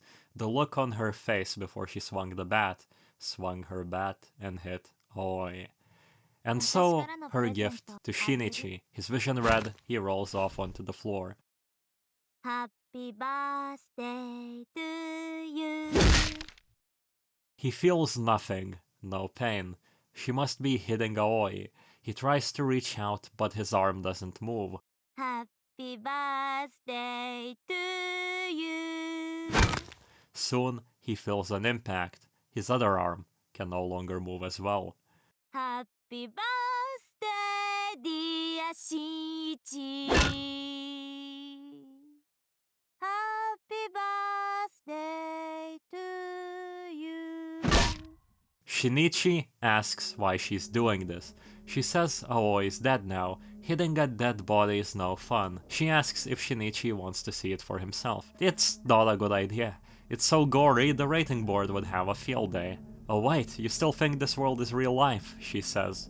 Pure adrenaline allows Shinichi to shout at her, asking what she's talking about, his tears glaring his vision, seeing something that used to be Aoi, and blood soaking deep into the mattress. Shinichi tells her that she's insane. It'd be weirder if I wasn't, considering what I did, she replies, her expression reminding him of Aoi when they first met. The gaze is pointed at Shinichi, yet it's not seeing him. Instead, it feels like she's looking at a distant world. When you abandoned me to screw Aoi on the roof, that's when I lost it, she says. It hurts being betrayed by one who vowed to spend eternity with you. Now we know what it feels like. Shinichi is confused. She's talking like he cheated on her with Aoi. He knew she had feelings for him, that's why he kept his distance. She knew that Aoi was hiding something. She knew that we didn't mean to hurt her, so she gave us one more chance. If she hadn't spread the rumors that Aoi was sleeping around, Shinichi would have never noticed. When Shinichi vowed to get his revenge, Miyuki was ecstatic. She'd get to console him afterwards. This party is the hardest performance she's ever had to give. Anybody with half a brain would want a front row seat to this train wreck, so she stayed listening to the entire thing. When Aoi left the room, she panicked and hid under the bed, seeing what Aoi and Ryujiro was doing. Surely this would make Shinichi hate Aoi even more. All of Miyuki's dreams would come true. But then, what went through her head while she was down there? She was powerless to do anything but lie under the bed and pray, believing that in the end we would choose her, but all she could do is listen. Stop, don't say you love her. But her prayers fell on deaf ears. So what idiot was she, weeping tears of joy in the hopes that her and Shinichi would be together, only for this? The person who promised eternal love was betraying her directly overhead. How could one stay sane after that? Shinichi's body can't move at all. No one's coming to save him. He cannot get out of this. All he does is ask why she's doing this to him. She says, you broke our vows. You are a traitor. Serves you right. Shinichi says that he never betrayed her. I'm not talking to you.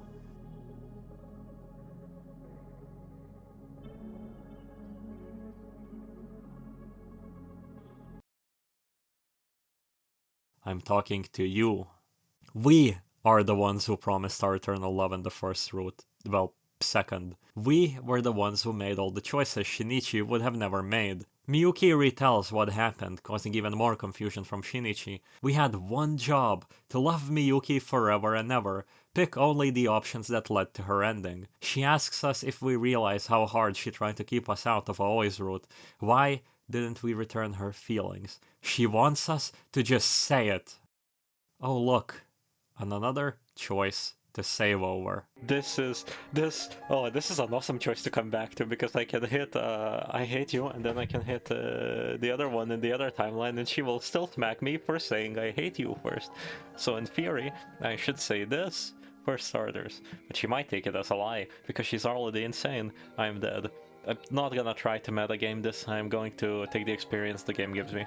The words, I hate you, leaves Shinichi's lips as just a whisper. She says that she's sure that's how Shinichi feels, but for how we feel that we can reload the save file and choose again. We betrayed her, and now she'll have her revenge. Shames the bat, right at Shinichi's family jewels. Shinichi is just a self-insert character, but Miyuki would like to disagree.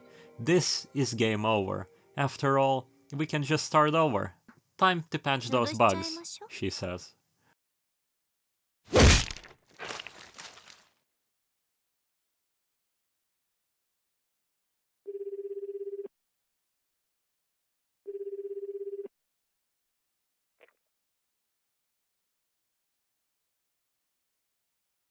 もしもし、神様？私の記憶をセーブして、そろそろ始めましょう。私がスマホで改造したゲーム。君と彼女と彼女の恋のアップデートをね。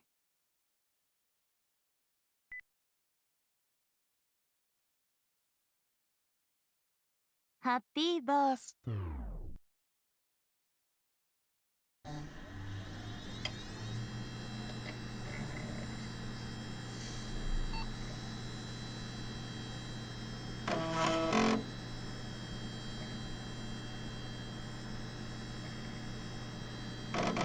Yesterday leads to today, and today leads to tomorrow, one step at a time. What lies ahead? You won't know until you get there. She changed the UI, god damn. Shinichi is invited to the roof on behest of his friend Yutaro. That's right, all the saves are gone. I've spouted a lot of very personal relationship ideals that I think are prim and proper, but you know, it's something that is to each their own. No person is perfect. Everybody will come into with their problems, their jealousy, their everything. And whether you cope with that is sometimes not a choice you consciously make. It might be something that, you know, happens. So I ask myself, like, while sipping coffee, the question of, would I be into polygamy? And just like Aoi asking for, you know, say, being like, please stay, don't love Miyuki, I would also be very selfish. I wouldn't want the other person to go boning around, but at the same time, like, oh, randomly 20 women on my bedside? Holy hell, what an anime moment. But you know, that's the fantasies. The fantasies that you bring into a relationship that are just, you know, fantasies. There's no guarantee that they're going to happen. One might say that once you start a relationship, you sacrifice the chance of that happening because you go to fit the other person's ideals of how relationships should be. But I partially disagree because, you know, in an actual good relationship, you won't really think about it, or even if you think about it, you'll just, you know, shrug your shoulders. Like, fantasy is fantasy. It's the line we draw. It is not real. It has never up to your point been real. And if you get directly to face your fantasy, whether you'll, you know, sacrifice it for the beliefs or the other, or try to live it out. Best case, you sacrifice it for the beliefs of the other. Hopefully you never get into such a predicament. Everyday life is happy enough to where I don't need to think about the fantasies too deeply. That is the ideal of a regular relationship, I suppose. I know, I'm shrugging my shoulders right here. I haven't been dating since I was a fucking teenager. At his feet, Shinichi finds a phone. Whose is it? Who knows?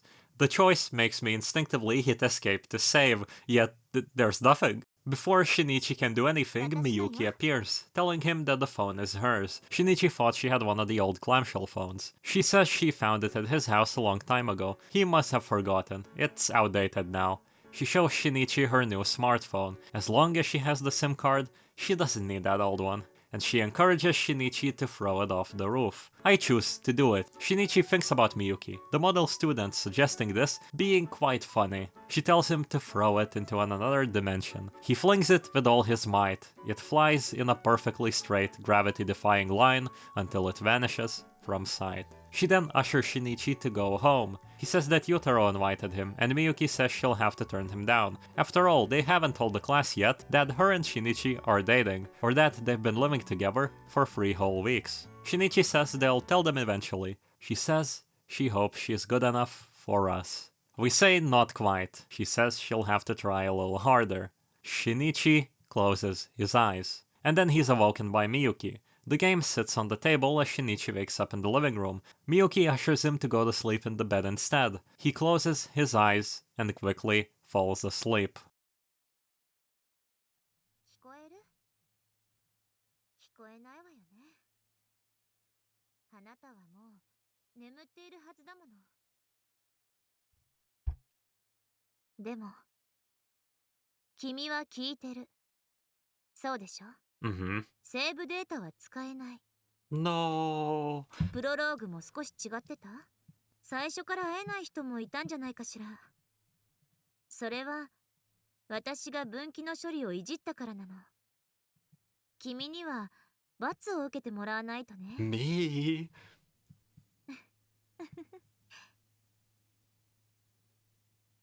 And so, Shinichi wakes, and has breakfast with Miyuki. She says she'd like to test us. Oh, no. Not tests. Not girlfriend tests. No, Miyuki, I would not love you if you were a worm. She asks a simple, how do we truly feel? Could we love her for whole eternity? We say, no I can't. She goes, come on, don't be like that. Nothing good will come of rejecting her. Now, can we profess our love? No, we can't. Nothing good will come from rejecting her. Now, can we profess our love? No, we can't. Nothing.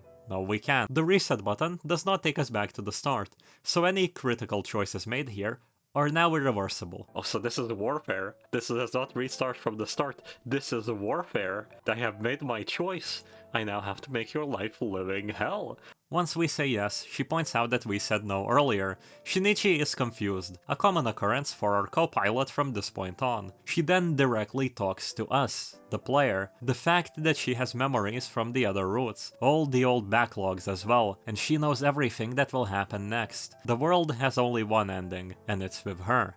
She tells us to embrace it, asking us not to pull any stunts we pulled back in Aoi's route. She says that it sucks that we can't save our game, and she concedes, whatever that means. Every coming day follows the same formula. We get a free choice option, not like it matters, as Miyuki says that she's the one choosing now. Shinichi eats his miso soup, eyes close, cut to them after school eating ice cream. It is funny how she will not find enjoyment out of this forever. It is the fact that you're, playing God. That becomes like the big question here. She doesn't seem like the person who can cope and find interest with eternity, because seeking romantic endeavors for eternity is I feel like it's one of the things that are impossible. Like, through a short lifetime, yes, working a regular job, everything, like going back, the comfort, you don't have the time to seek anyone else, yes, but like eternity with the same person forever and ever and ever? No, maybe it's, again, human instincts wouldn't go anywhere. You would still need to work, you would still need to do things, you would still feel the need to create, and possibly you would still feel the need to... You rather wouldn't feel the need not to go home to your partner after a hard day of rest and then, hang out like you do every day. It's a force of habit, it's something that you just do. We can grasp the concept of every day being the same, but we can't grasp the concept of every day being the same for eternity. This, however, is different. This is like a child playing with a chatbot, like playing with character AI. Somebody's playing out scenes they want, played out forever and ever. There is no life, there is no chance, there is nothing that fires your dopamine receptors. There are no dice of fate rolling. Everything is actually a staircase and everything will be the same. Everything will be how you put it to be. I don't think anybody could last in like this scenario, you know. The concept of eternity becomes a lot more scary in this scenario, I suppose. Unless you can cope with it. I mean, in eternity you will eventually cope with it, but the first few steps of being like, holy shit, I'm bored, all of these ideals I set for myself before starting to do this have disappeared out of my mind. The most torturous thing I can do through that form of thinking, for how I'm looking at this, always completely agree with her. She can think she's winning, but eventually it will all lose all purpose. The purpose that reality being reality gives us. The purpose of the fucked up unpredictability of life. Sometimes not really fucked up. So you wanna go halfsies? They trade bites of their ice cream. Miyuki says she's really happy walking home, just the two of them. If someone tried to interrupt this, wouldn't that piss us off? And so, next morning, on another choice we can't make. Dinner time. On another scene, and on another choice for us. After all, being able to make a world exactly how you want it is boring. A back and forth or a random response just adds so much spice to Miyuki's existence now. We suggest cooking something for her. She refuses the idea. Shinichi is incapable of cooking. Come on girl, cook with him. After all, if you're not cooking together, what's the point? Shinichi remembers that she's still getting the hang of making sushi, so they decide to order some. Miyuki beams, knowing that he remembers. Correct option here. There's not a correct option, but there's an actually like psychologically horrific scenario of being stuck in this loop. That she has a set ending for what's going to happen, and then she will revert life to what was normal, possibly without us and Aoi. It's the argument that I said when I started. If you could change the world to be whatever, like, you know, all of these 20 women cannot cheat on me in any way, and then, like, I have 20 women. If you had a choice for all of your fantasies to come true, and nobody would just know about it, and it would be just an isolated, time-dilated, like, oh, look, video game scene, and then you can revert to the world to however you want to, however it was afterwards, and nobody would know. You could take the chance and do it. And you possibly would come into that with an end state in mind. It's a 50-50 over here. It is very simple. You could do it out of spite. You could live out an entire life, scenario after scenario. And then, you know, when he's old and dying, then you go peace out, and then you go back to the original universe and have him erased from it. That is the conceptually horrifying version of this.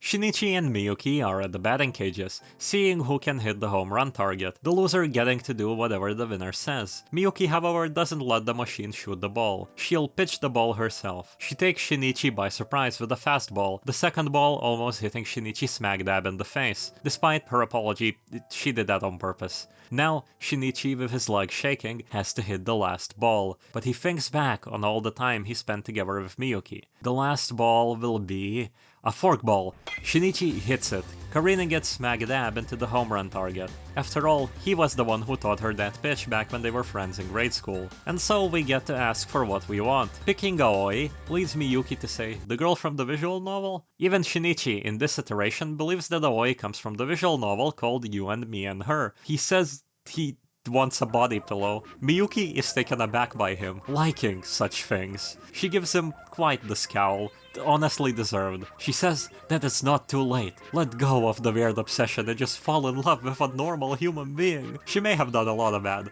but she's right, you know. She's not joking either. Her eyes are swimming with tears, now asking if she's really that repulsive to us. Would Shinichi really choose a 2D character over her? Stumbling over words, Shinichi hits her with the worst line ever. She leaves, and the date ends. Miyuki takes the time to talk to us since it's a special occasion. Shinichi looks at the calendar confused, he has no clue, as Miyuki tells us that it's been a week since we arrived here. Yay! She's asking if we've gotten acclimated to being here. Shinichi recalls his experiences of starting to live together, the fact that he started getting used to it. Miyuki will give us a present. Being here for a week, she'll let us raise her affection meter a whole bunch. After all, Shinichi, you have no reason to deny a kiss from your girlfriend, she says.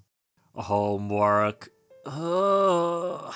Turns out Miyuki is bad at chemistry, so Shinichi is helping her out. Shinichi is once again a good teacher, even he himself thinks that now. He's missing a bit of that depressive no self-esteem edge he had prior. The sound of their breaths, pens brushing against paper, gets interrupted by Miyuki saying she wishes this lasted forever. Shinichi tells her to focus, and she looks back with a guilty grin. She jumps up to grab a snack to help focus. Her phone tumbles from her pocket. She seemingly has made a stop in the restroom. Just because we're close doesn't mean I just have the right to snoop around her phone, is how Shinichi justifies my choice. He goes back to studying.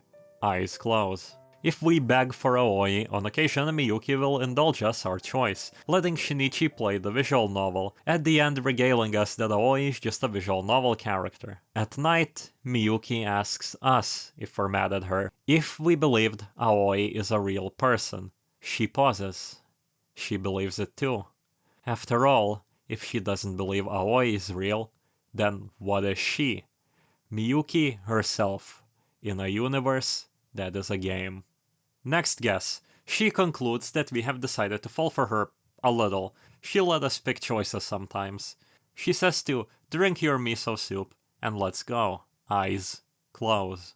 Shinichi and Miyuki are both in the theater club, practicing a scene from a play Miyuki wrote called Pandemonium. It's a love triangle story, a story of two childhood friends' lives being turned upside down when transfer student A shows up. Her eccentric behavior and fake persona win the affection of the protagonist, Shinji. As the story progresses, the transfer student's A lies are exposed. She's a villain who misleads men, and the protagonist falls for the childhood friend.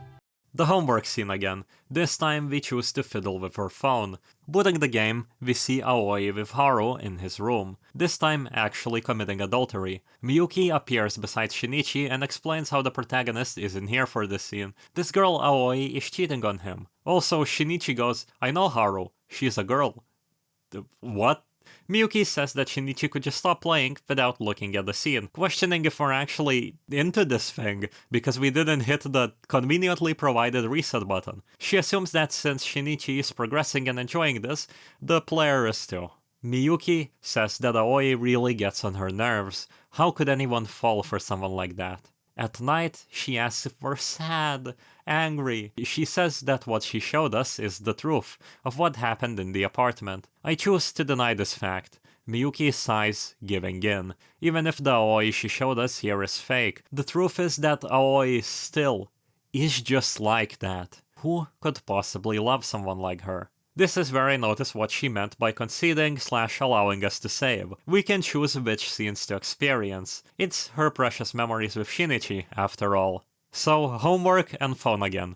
This time, checking her photos. Most of them are pictures of Shinichi and her, sometimes just Shinichi. It brings him joy. There's also a folder called Diary. The one we heard about at the end of her route that she was defensive about, but why bother taking pictures of it? The first entry is about her meeting Aoi for the first time, how the rumors of her being cuckoo is true, conflating video games with reality, treating Miyuki like a romance option in a visual novel, stating that her feelings for Shinichi are not something to be trifled with. Then, the batting cage dialogue between Shinichi and Miyuki, where Shinichi convinces her to become friends with Aoi. Shinichi gave me a hairpin, starts the third entry. That's of course happening in Miyuki's route we did first, not the Aoi route. She says she's gonna treasure it, even if it isn't her style. She envies Aoi's ability to pull accessories like that off. The grass is greener on the other side. Next is looking for Aoi and the kitten in the rain.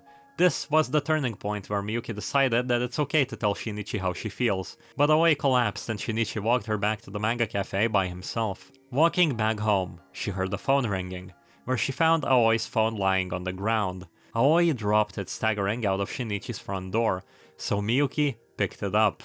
It was a call from God. Looking back, I'm not sure why I decided to answer that call, but I did. And the instant I did, something took root in my heart. I started thinking, maybe God does really exist. I couldn't believe it. What was that visual novel? It was nearly identical to the real world. Would these same events play out in real life too? Even the ending? I decided to ask Shinichi at school the next day. Even back in Miyuki's route, she had the phone from that point on. This is why she had dragged Shinichi to the gymnasium and asked where Aoi could have gotten the cat from. It's why she immediately does a double take and goes back home, after Shinichi confirms that it might just happen like that. It is also why Miyuki interrupts Shinichi wiping down Aoi while Aoi was sick. She wanted to interrupt whatever scene she saw happen there. Miyuki went home to download the game on her own phone and play through it. But the game isn't a reflection of reality. Reality is a reflection of the game. Going forward, I'll have to forget everything I thought I knew. That is the only way to my happiness, and the only way I'll end up with Shinichi in this world. Next, she described their first time, saying that she no longer needs anything but this. Promise you'll never let me go. The same date repeats for the next entry. How to preserve memories. Call God equals save. Aoi is an event collection device. As an avatar, she requires energy to maintain her existence. Likewise, saving the game also requires energy, as it involves calling God. No energy needed to receive a call. Aoi's right, the roof gets the best reception. As a human, I don't need energy to exist. It still costs me to save the game, but it's not too devastating. The key is the SIM card. The SIM card is more important than the phone. The SIM card allows for my photos to carry over. As long as I take photos of my diary, no matter what route I end up in, I can always keep a record. 430. You betrayed me. I waited so long for you in the batting cages, but you ignored me. You went off and had sex with Aoi. You were trying to get on her route. Unacceptable. Absolutely unforgivable. You confess your love to me. You pledge your eternal love to me. 5-1. Today, I killed Shinichi. You probably hate me for that, but it's your fault. First, you pledge your love and then you turn around and cheat on me with Aoi. This is all your fault for fucking that trap. 5-1. I've been living with Shinichi for 3 weeks. We plugged that old outdated phone off of the school roof, and now we've started a new life together. I know what I'm doing is sick and wrong. Truth be told, I don't really want to have to use sedatives. I don't really want to mess with the roots, but if I don't, you'll leave me. You'll abandon me all on my lonesome and run off to some other ending. So this is my only option. Miyuki interrupts us, catching us looking at her photos. She doesn't care about Shinichi looking through them. After all, not like it makes any sense to him. But she says that everything she wrote had the intended effect. Eyes close. When you read a diary and which puzzle events you do adds entries to it. For example, the baseball scene. This time I chose to want Miyuki. Seeing as they obviously can't go down on each other here, she tells Shinichi the fact that she's been told to move the empty desk that no one's been using to the rooftop. They can do it then. After they put the desk down, Miyuki says that it's good as trash now. If you disagree, Shinichi will say that it has sentimental value to the ones who sat in it. However, Miyuki says that no one ever sat there. Shinichi doesn't have memories of anyone sitting there either. Soon they decide to fulfill the promise they made during the batting cage game, only to have to scamper up to the smaller roof as Yutaro comes up looking for Haru-chan? Confession? Siblings? Shinichi has to hold back on going down, and has to talk some sense into himself. Yutaro, finding no one but the groans of a woman, is how the story of the screaming school rooftop specter is born, as well as us dirtying Miyuki's clothes. Whoops. This whole sequence adds an entry about how Miyuki is happy being able to do that in the place where we pledged our eternal love to her, and where we betrayed her. And now checking the call history, Shinichi finds God. He's confused. We get God's number as Shinichi places the call, and soon the line connects. When asked, "Is this really you, God?" it responds, dependent on interpretation. It confirms how Aoi described it as an amalgam of every visual novel heroine.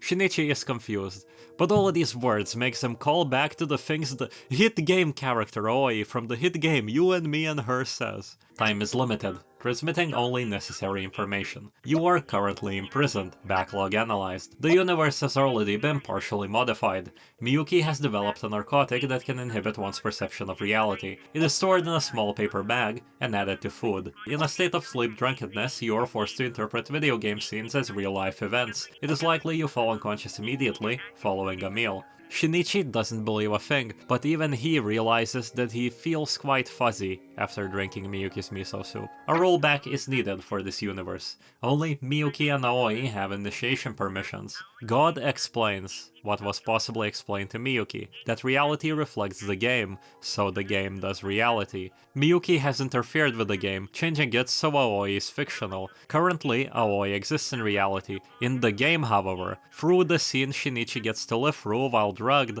staring at Miyuki's phone screen, Aoi currently is designated as fictional. However, should Miyuki finish reprogramming the game and transmit a patch, the real world will reflect the scenes we see, while drugged and trapped in the apartment every day. God gives us a task: escape the apartment and deliver the phone with a SIM card to Aoi. With her help, the universe can be rolled back. Heighten Miyuki's affection and catch her off guard, or lower it and anger her. Those are our two paths. Shinichi calls bullshit on all of this before God, simply ignoring him, says, Aoi is an existence unlike any other. She has experienced love countless times, copulated with countless protagonists. She was merely an empty vessel, but this time she learned to perceive unique emotions. She holds a romantic affection towards us. Shinichi goes, huh? Source unknown. Unable to process. Confirmed bug.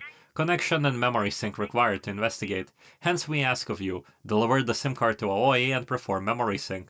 Restore the universe to its original code. The call gets interrupted by a baseball bat. Miyuki calls us a bad boy before she picks up her phone. She asks us to tell her the truth, if we talk to God. I choose to tell the truth, and Shinichi goes, I don't think God's telling the truth, hee haha. Man, having an idiot on board is useful. In that case, Miyuki says she let us off the hook this time. Now that we've found out, it's time to think of a countermeasure. On the roof, Shinichi and Miyuki eat lunch. Miyuki made siomai dumplings and says that that's her specialty dish. To everyone's surprise, it is also Shinichi's favorite. How universal causality convenient. She says she perfected it because it was his favorite. She's a master of her own fate, after all. She questions if Shinichi knows what her favorite food is. He goes, of course I know. It's sweet. More specifically, she'd like to eat a bucket of pudding.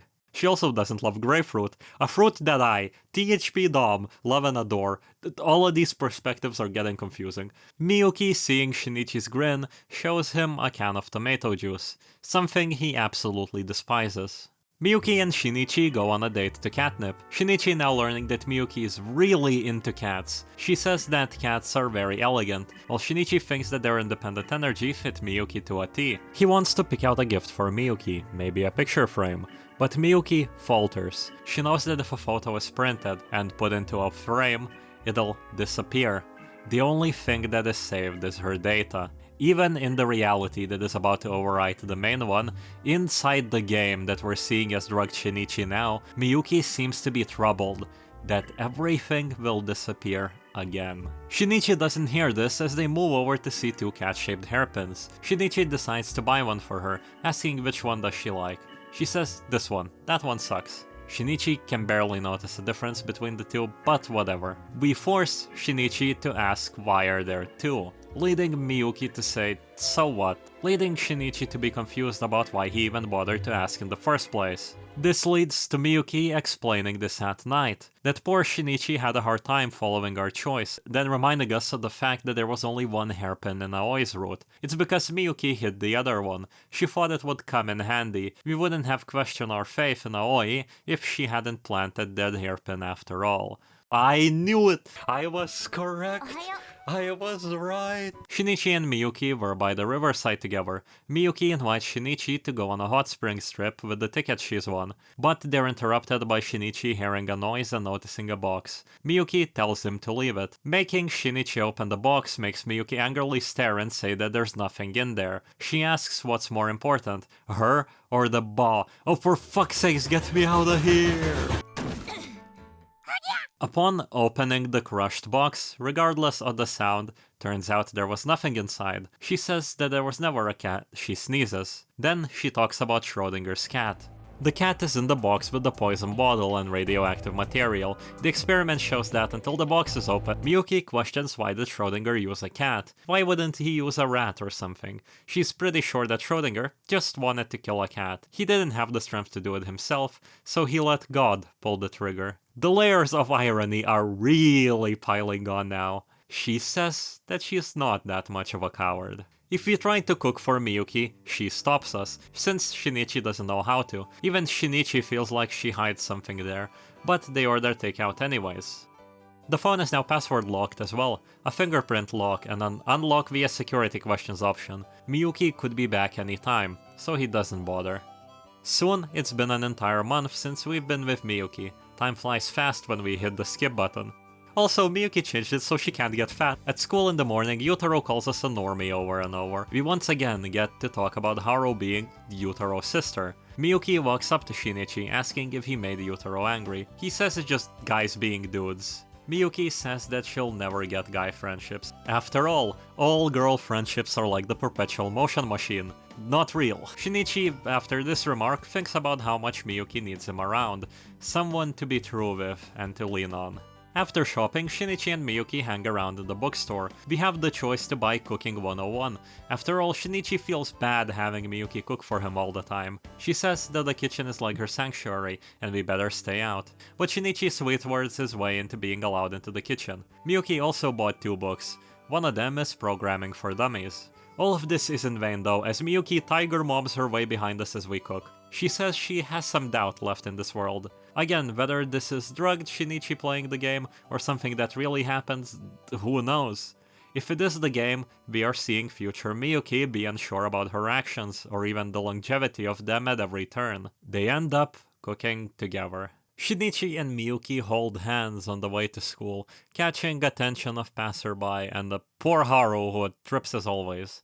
Skipping gym class together, Miyuki and Shinichi sit on the roof, staring at the vista of the town. A view you could find anywhere, clouds moving as if they're moved via an image editing software, is the comment Shinichi thinks in his head. Miyuki asks about his plans for the future. He thinks about pursuing higher education.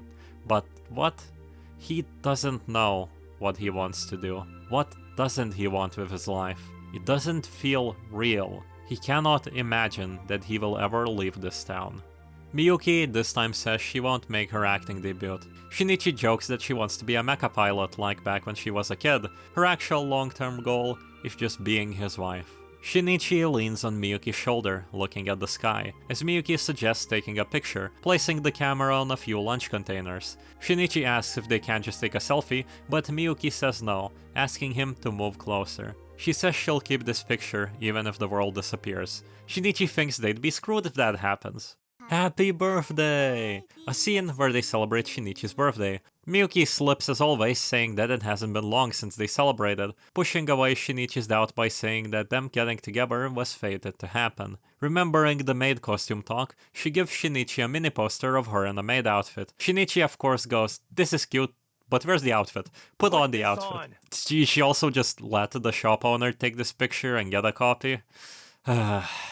She says she'll be willing to try it on if we prove that we love her next birthday. Shinichi says that his birthday is too far away, and she says it will come sooner than he expects. It's late as Shinichi and Miyuki head home after rehearsals. Miyuki's stomach growls and they decide to stop at a corner store, Yutaro's family's corner store. Yutaro at the counter has a completely normal reaction.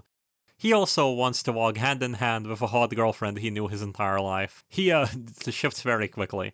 After browsing around, Miyuki knows exactly how much to pay, possibly from reliving these events over and over. She says she calculated it by memorizing that 420 yen becomes 441 with tax. Yutaro hands Shinichi his bag and says, "Break a leg, man," shedding manly tears as Shinichi and Miyuki walks out. They decide to start snacking outside the door as Shinichi opens the bag. He hands Miyuki her food and walks back in. He pulls out the box of condoms that has mysteriously found their way into the bag, as best boy Yutaro tells the best lesson in life: always use protection. Turns out we're not the only ones learning every time events pass. This time on the roof, Miyuki's brought an emergency change of clothes. And after a lot of skipping the same events over and over, Miyuki says that we've fully shown how we feel. Maid dress time.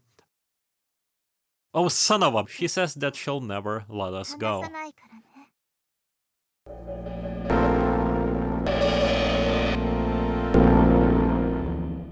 Even if it's the weekend, Miyuki suggests going to visit the school roof, saying she has something she wants to tell us. She tells Shinichi not to drink the miso soup this time, saying that it might have gone bad. She then volunteers to cut his hair. It's grown to shoulder length already. Shinichi can't comprehend when did that even happen. She snips his hair as Shinichi says that she's pretty good at this. Miyuki says she's had a lot of practice. She takes the time to mess with Shinichi a little, and soon she's done. Now for a shave. She leans into Shinichi, but he's a bit too, scared to be turned on. Miyuki says she's been thinking. She wants our baby. Shinichi is obviously panicked. He also just feels hazy. He doesn't remember any intimate moments he had with Miyuki.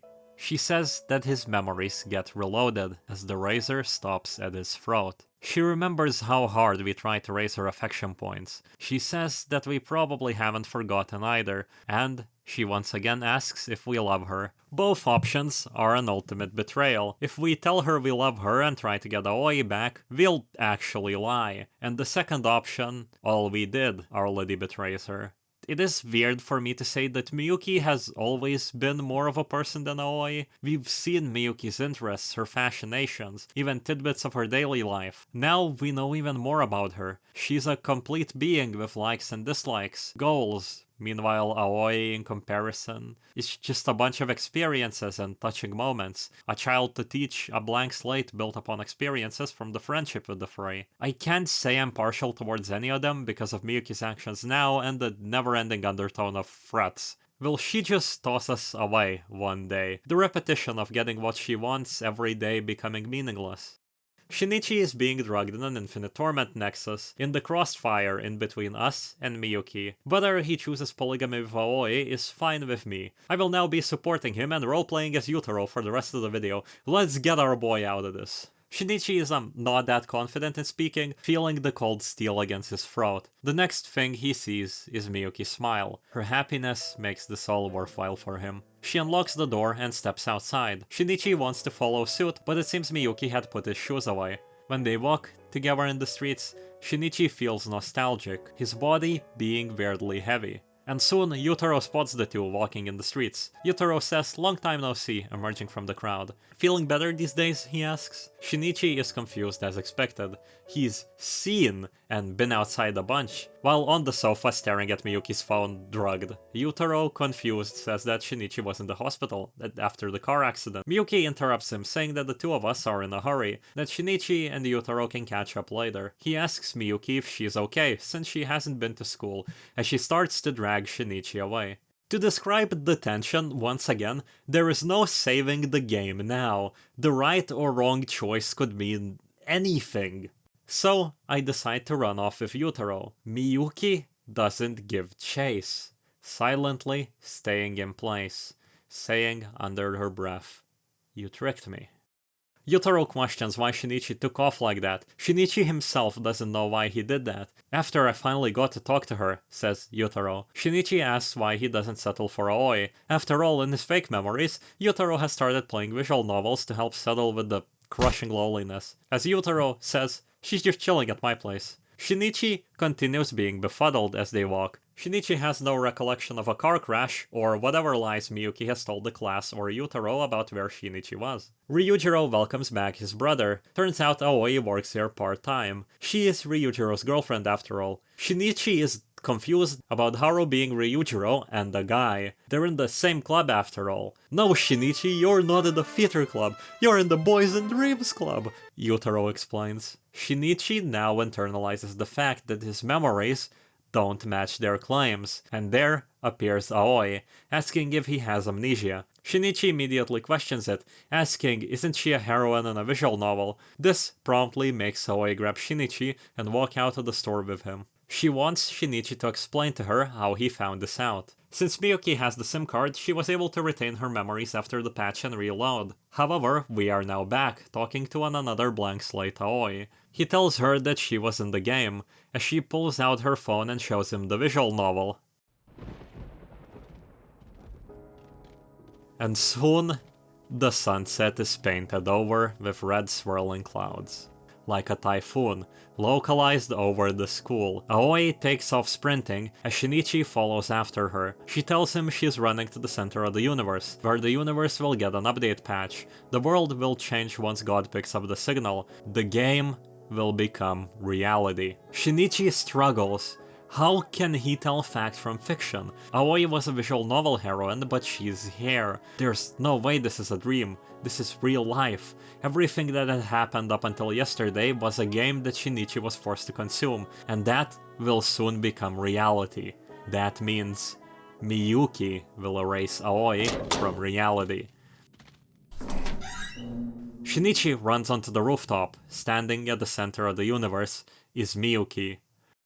Aoi asks for Miyuki to give her back the phone, as Miyuki says it's too late.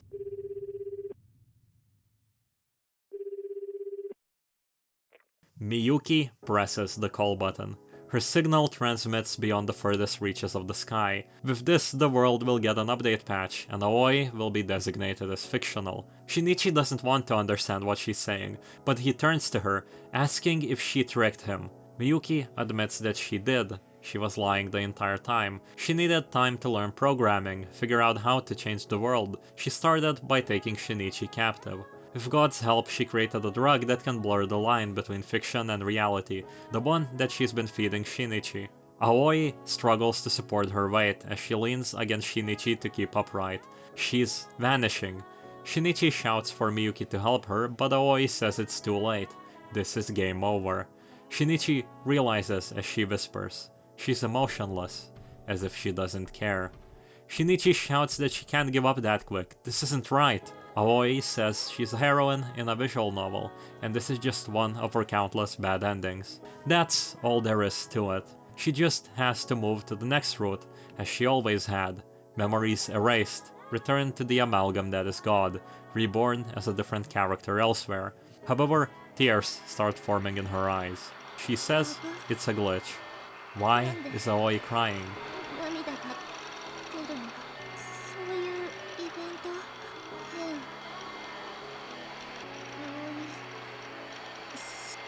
初めて。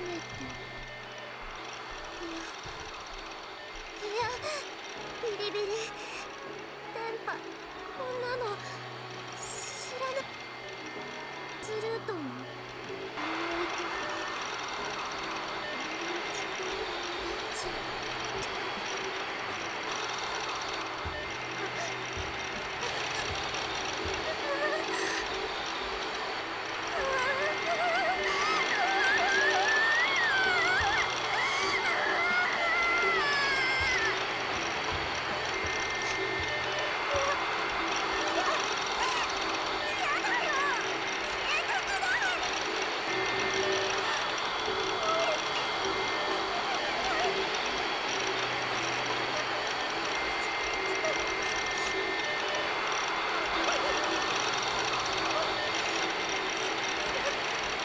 Shinichi shouts to Miyuki, but there's no going back. This is fucked up, he screams. Well, I'm fucked up too, Miyuki follows. But so are you. You pledged your eternal love to me that night, but now you've broken your vow. Do you still remember? Aoi's voice is just a whisper. She asks if we remember her code number, and asks us to put it into Miyuki's phone to bring her back.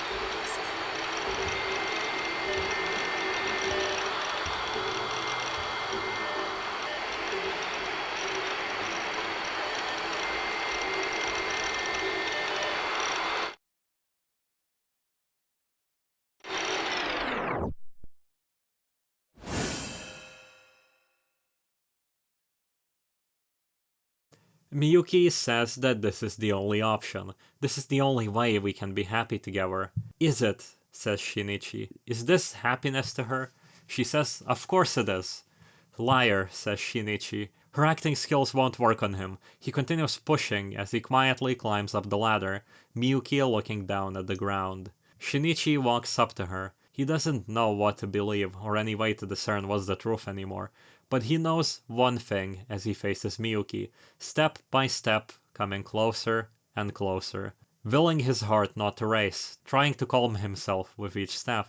Shinichi pulls Miyuki close. As she closes her eyes, And Shinichi snatches her phone.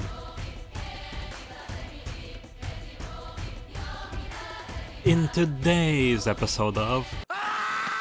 Shinichi jumps down the ladder, making a run for it quickly while Miyuki has her eyes closed. He'll run till she can't find him. He apologizes internally to Miyuki, bolting all the way down the stairs. She says, "Oh my, so you tricked me." He thinks that he didn't do it for the fun of it, believe him. After all, she fully erased someone from reality somehow. He can't let that slide. Miyuki is messed up, but darn, she's a friend, the girlfriend. That just means he's the one who has to fix this. "Seeing as you tricked me, this means you'll have to be punished," says Miyuki, sounding no further away. Shinichi bolts towards the front door of the school. They were open, but now they're locked shut. "Where do you think you're going?" "Please, there is nowhere to run." Sure there is. Opening the menu and clicking memories leads them all to be the back button. Miyuki in the menu asking us to accept her for who she is. Shinichi attempts to make a run for it. He's running through the halls as fast as his legs can carry him, but Miyuki isn't even out of breath. How does she catch up so easily? Shinichi runs, clutching Miyuki's phone, but he can't escape. The back entrance to the gym, the windows, everything is locked up tight. Miyuki says it's no use. She's sealed all the exits. She finds him no matter where he goes. There is no sense of distance anymore. She repeats that it's no use. Shinichi runs back into the hall. Miyuki seems to be in no hurry to catch him each time he runs past. Yet she beats Shinichi to the punch over and over again. He'll never escape her at this rate. Then he remembers Aoi said something about a code number. He doesn't need to escape. His objective is to bring Aoi back to reality. He simply needs to make the call. He dashes into a classroom, one he's never been in before. Miyuki shouldn't be able to see him. Time to make the call. But her voice is as close as it always was. She says she can predict our every move. Shinichi questions how. How does she know what floor, what classroom he's in? How? Crawling behind the teacher's lectern, curled up, he pulls out the phone and 99905230523. Please work.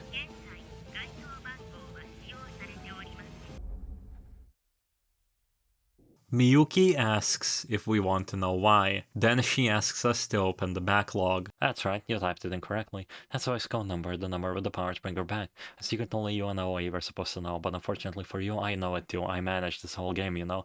Can read the backlog anytime I like. And as long as I know the number, I can easily reroute it. There are other code numbers too, but what of it?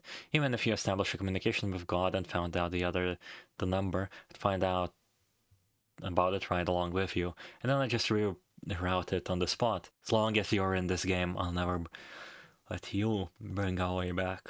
That's how she knew our location too. However, Shinichi has no privy to this information, and Shinichi questions if there's no way to bring Aoi back. Is there no way to save Miyuki? As Miyuki tells us to give up, to just stay in this world with her, forever and ever and ever. There are no more choices to make. The world is modified. We don't have to worry about a thing. We'll be happy with her. The two talk about Miyuki winning the hot spring tickets as they walk together. There is no box, no cat. Miyuki and Shinichi hold hands in front of Yutaro. He, as always, cries. This time he decides that it's tears of support, telling Shinichi to fight on. The first choice is how we feel about this, a choice we've gotten multiple times in the looping days. I pick that it feels like, one day I'll wake up, and it will all be gone. Miyuki grins, saying that it will never happen. This isn't a dream, it's reality, whether we like it or not. Everything continues. The baseball. This time Miyuki doesn't let Shinichi win, throwing a final knuckleball. The rooftop, the bookstore. Cooking 101, we tell Miyuki that we'll cook this time and kick her out. She reluctantly agrees, asking what Shinichi's gonna make. He'll make gyoza. He has made that for Miyuki back when they were kids. Well, tried. He'll show her now. She finds it delicious and teases him about it. He heads back into the kitchen. As revenge, he'll make her favorite dessert. Crush up some strawberries, add some cream, and then sugar. Where's the sugar? Opening up the cupboard, he finds a paper bag marked sugar in red letters and a smaller paper bag. We make him pick up the small bag. He soon sprinkles the spoonful over the dessert and voila. He hands her the dessert. She thanks him for all he did today as she digs in. She says it could use more sugar. Shinichi thinks he made the wrong call by using sugar from the smaller bag. They have a cheesy exchange. As he sits down to get back to his meal, he looks up to find Miyuki dead asleep. Night falls. She's still out like a light. We take Miyuki's phone, address book, the fingerprint lock. The option to unlock via security questions is there. We choose to try. Shinichi questions why he himself is doing this. Each question is something we have learned from interacting with Miyuki in the events. Her signature dish, how long they've been together, what did she want to be while she was in kindergarten. And totally on my first try, I get it. The only entry in contacts is God. Now that he's seen the address book, not much for him to do. We urge him to call God. He calls. That ringtone. He hears a ringing behind him. Miyuki answers, holding a phone. Turns out we didn't dial God at all. She is holding her old clamshell phone, smiling ear to ear. Oh god damn it. She says we must really care about her to answer these questions on the second try. She says that even a walkthrough or a tutorial couldn't have helped us. We simply know the answers to these questions. We know Miyuki. The answers were randomly generated, 3 possible answers for 40 questions. Her personality, a random selection from this many variations. One generated specifically for us. As we went out of our way to learn about her, she thanks us. She pretended to be asleep, but the fact that we tried to understand her makes her the happiest girl alive. Girl, we only tried because get me out of here, help! So she'll tell us the truth. We cut to Shinichi's house as Aoi is making dinner, him inviting her as the show is about to start. He puts his full attention to the TV. The show Miyuki is starring in is starting, her popularity skyrocketing as she plays a scary, crazed lover. Aoi says that Miyuki never gets any romantic drama roles. Shinichi hasn't even heard rumors about her love life. It's strange, considering how famous she is. Shinichi says that she hasn't changed a bit since they were in school. Aoi says she can't date anyone. Shinichi interpreting that in his own way, probably that she seems as far out to everyone as she did to him. He says, no kidding. Oh my god. So the universe, which I was talking about, where Aoi just makes it so she can't date anyone but us, and she gets tortured for a lifetime, happens. It just does. Yeah, that makes so much sense. They turn off the TV and dig into the questionable dinner made by Aoi. Credits roll.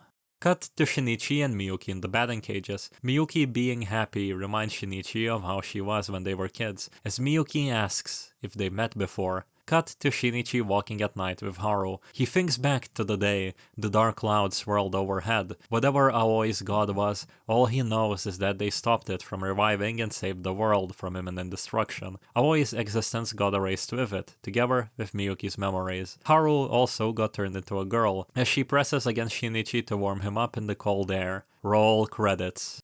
Shinichi is standing around at work at Catnip when he receives a call from Yutaro. Yutaro's stuck in college, failing years. He's organizing a class reunion. It's been 10 years since they finished school. How, Yutaro, Jesus Christ! When Shinichi closes his eyes, the weird little friendship he had with Aoi and Miyuki springs to mind. If it hadn't been for them, he'd probably be a shut-in. Yutaro can't reach Muko. Shinichi tells him good luck getting a call to go through. Apparently she had to transfer due to family circumstances. There was no proof of it though. Miyuki isn't coming to the reunion. She's in med school. Yutaro bets she's still single and says the two of them should work on their love lives too. Shinichi says, did I not tell you? He's dating. The clerk at Catnip. Credits roll.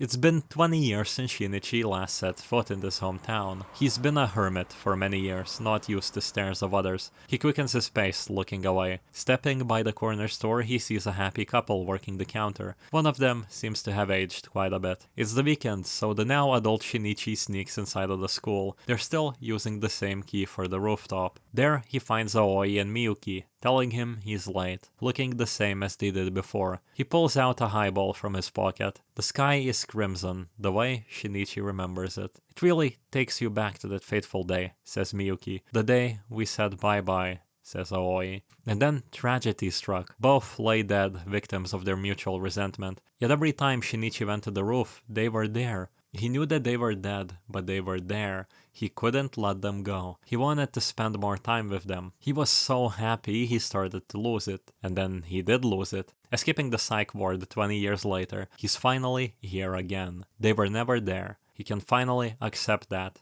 There's only one thing to do.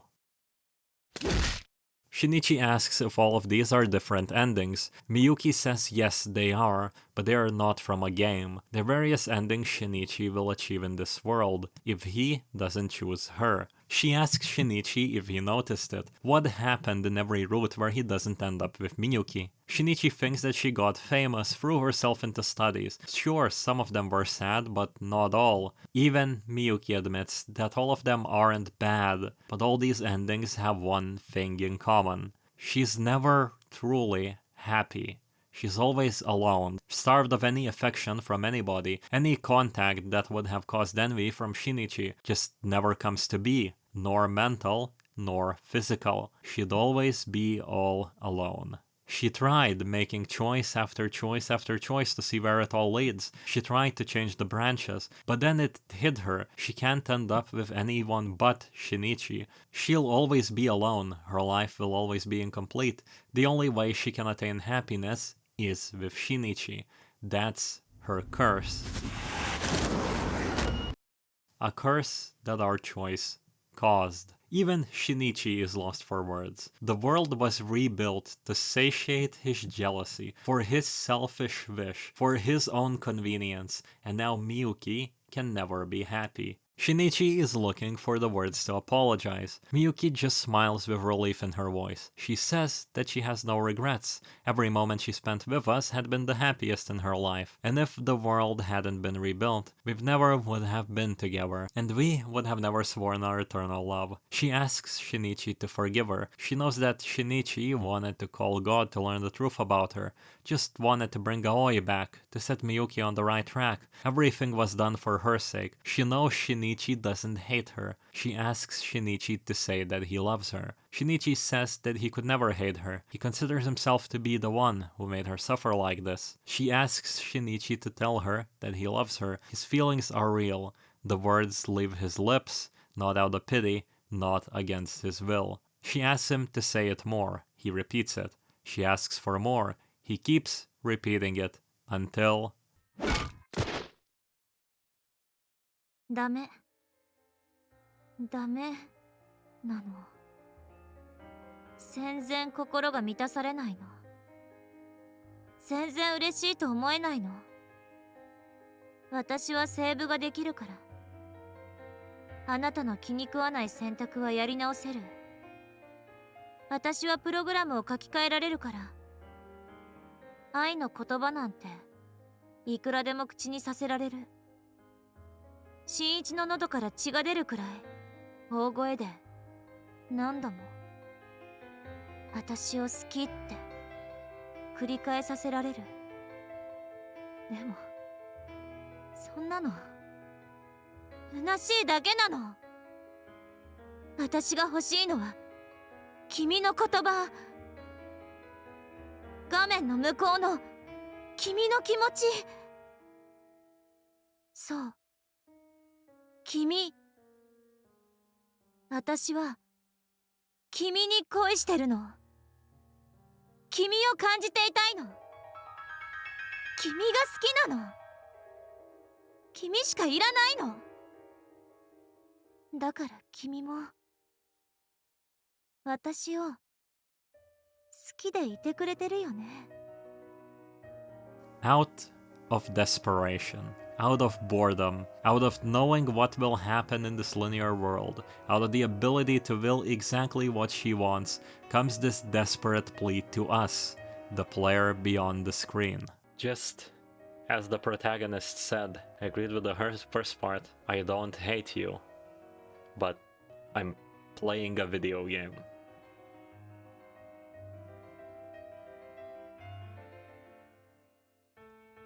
As you say, she says. But ultimately, those aren't feelings. That's just a mouse click. There's no guarantee we actually mean whichever option we choose. No way for her to see our face, to hear our voice.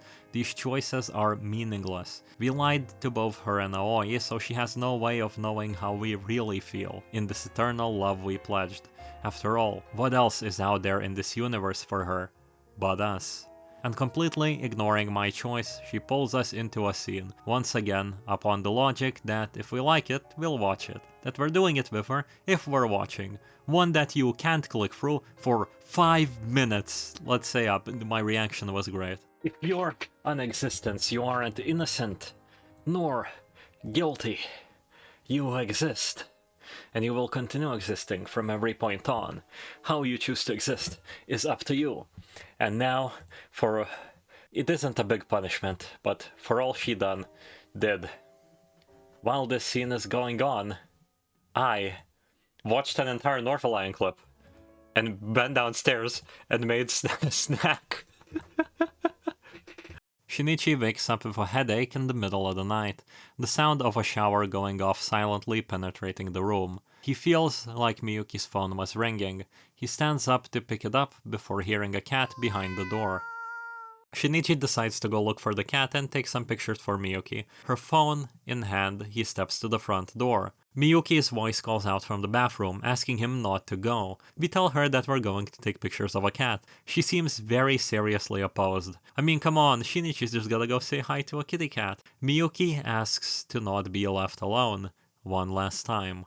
We choose to go find the cat. At Shinichi's feet stands a small black kitten. Shinichi doesn't know its name, but we do. His name is Aru. With the kitten in his arm, Shinichi wanders the dark streets aimlessly. The kitten's meows guide him, its whiskers twitch in the cold night breeze. Just like the night we found it, Aru is a transceiver cat, so we're quite sure we know where he's taking us. Shinichi questions why he's at the gate of the school. He was just gonna take a few pictures. Something inside of him tells him that he has to do it. Actions he'd never take. Actions that don't make sense in context. We have to break the cycle. We have to control the protagonist. Guide him to the true ending. It's the only way to save her. Life is not a highway. Life is a staircase. You just gotta keep climbing. Otherwise, if you start to overthink it, you'll have trouble taking the next step.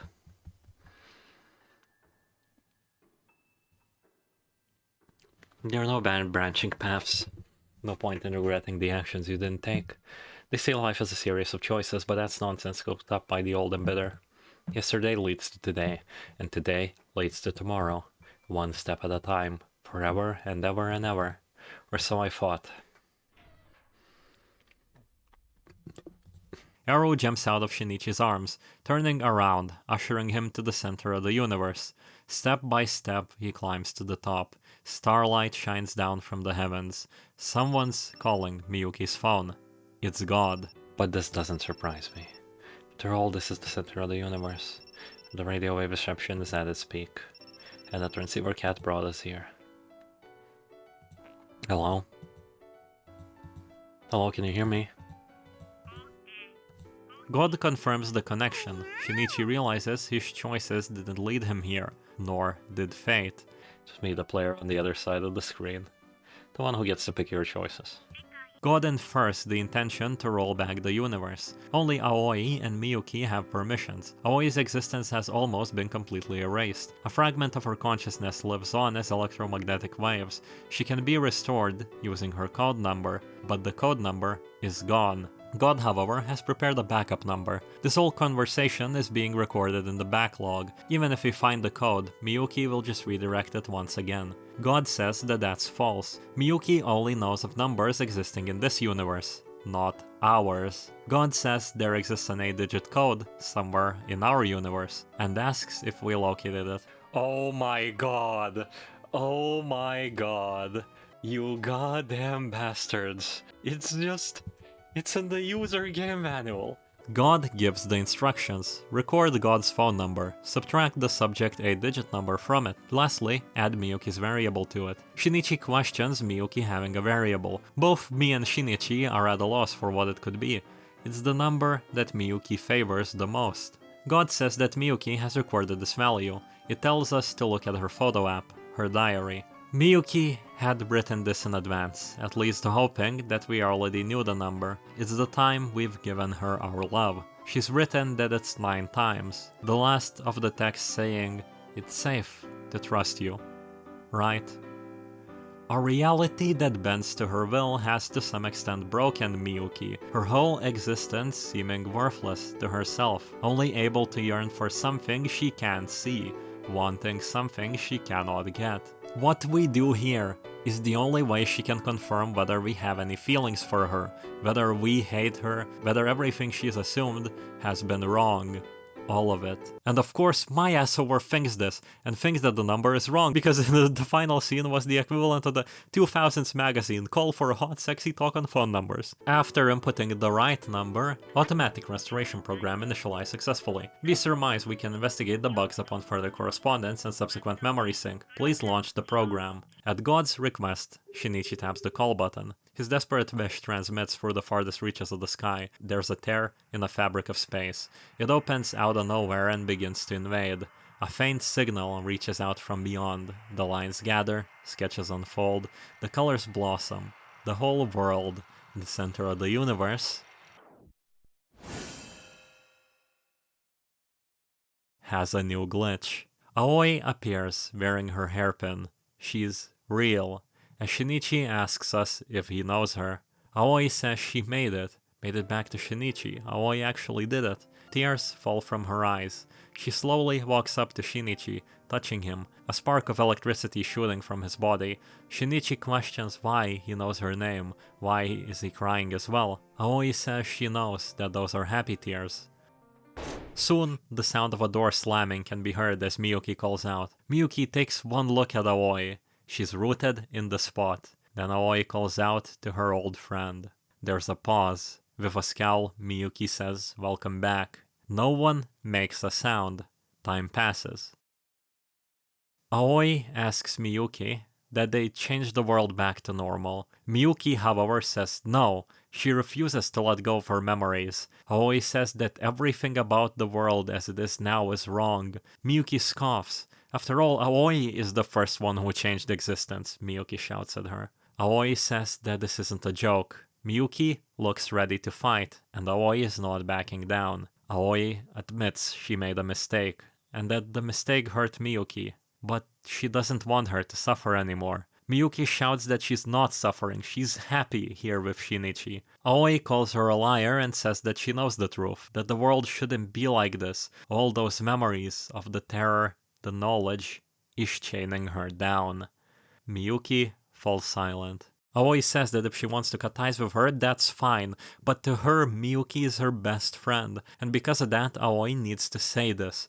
We need to change the world back to the way it was before even Aoi patched it. It's for your own good. Miyuki doesn't respond.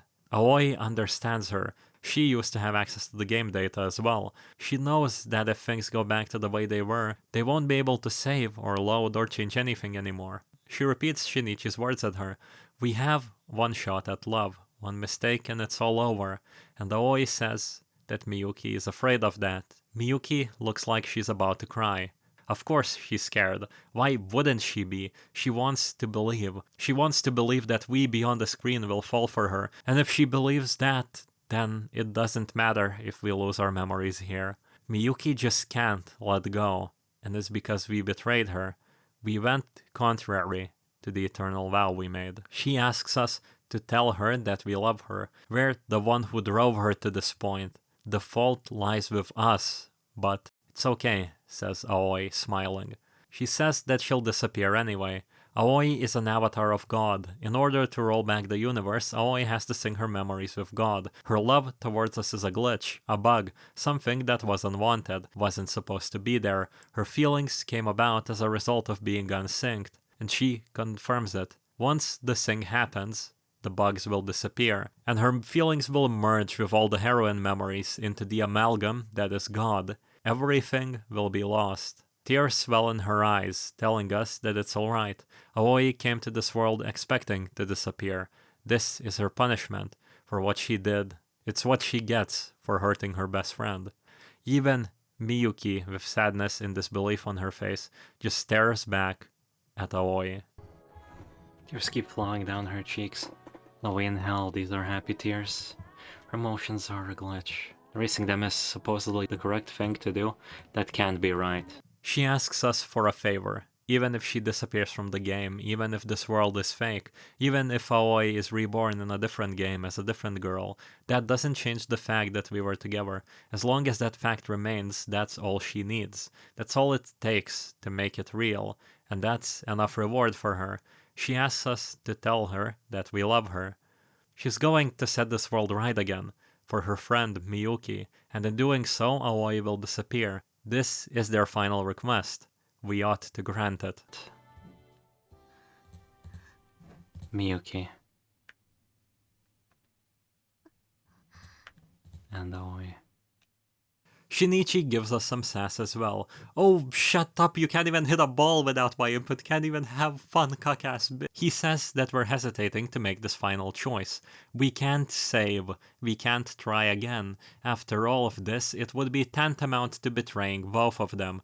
So we can only make this choice once. We can only reach one ending with either Miyuki or Aoi.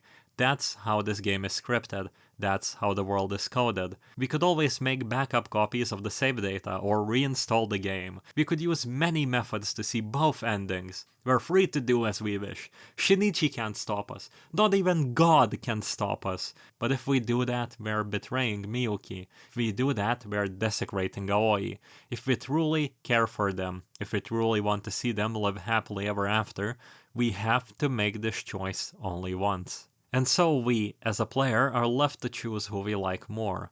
A last wish from the two entities who will one way or another disappear, one entirely and one's memories, which cause her to be dysfunctional. But that's who she is now. Aoi, someone whose our choices slowly built up, someone who we stood by during every one of our struggles, teaching her emotions, socializing, someone who pushes herself to be the best she can, even if clumsily, for us. A person whose life may not exist, whose interests we never got to see, whose past and future is full of adultery, polygamy, infinite rebirth, and proclaiming love to 1,000 others. Someone who's managed to change Shinichi, albeit in the most extreme way possible, to make him able to rid himself of his envy, his preconceived notions. Or Miyuki, someone who we got to learn about through Shinichi's eyes, his experiences. Someone who from the get-go had goals, had a life, had many wishes and preconceived notions of her own. But someone who we fated and forced into being this, losing her ability to reach the career she wanted. Forcing her into trapping us, tormenting Shinichi, she became someone whose entire world has been destroyed, and us, the players on the other side of the screen, are the only thing she can cling to. It's a tough choice. Very tough, particularly for me. There were a lot of choices in this game I had trouble making, and at every one of those turns I always just went, what would Shinichi do in this route? He wasn't a self-insert for me at any point, purely because of my own life experiences counteracting almost everything he did and every way he tackled these relationships.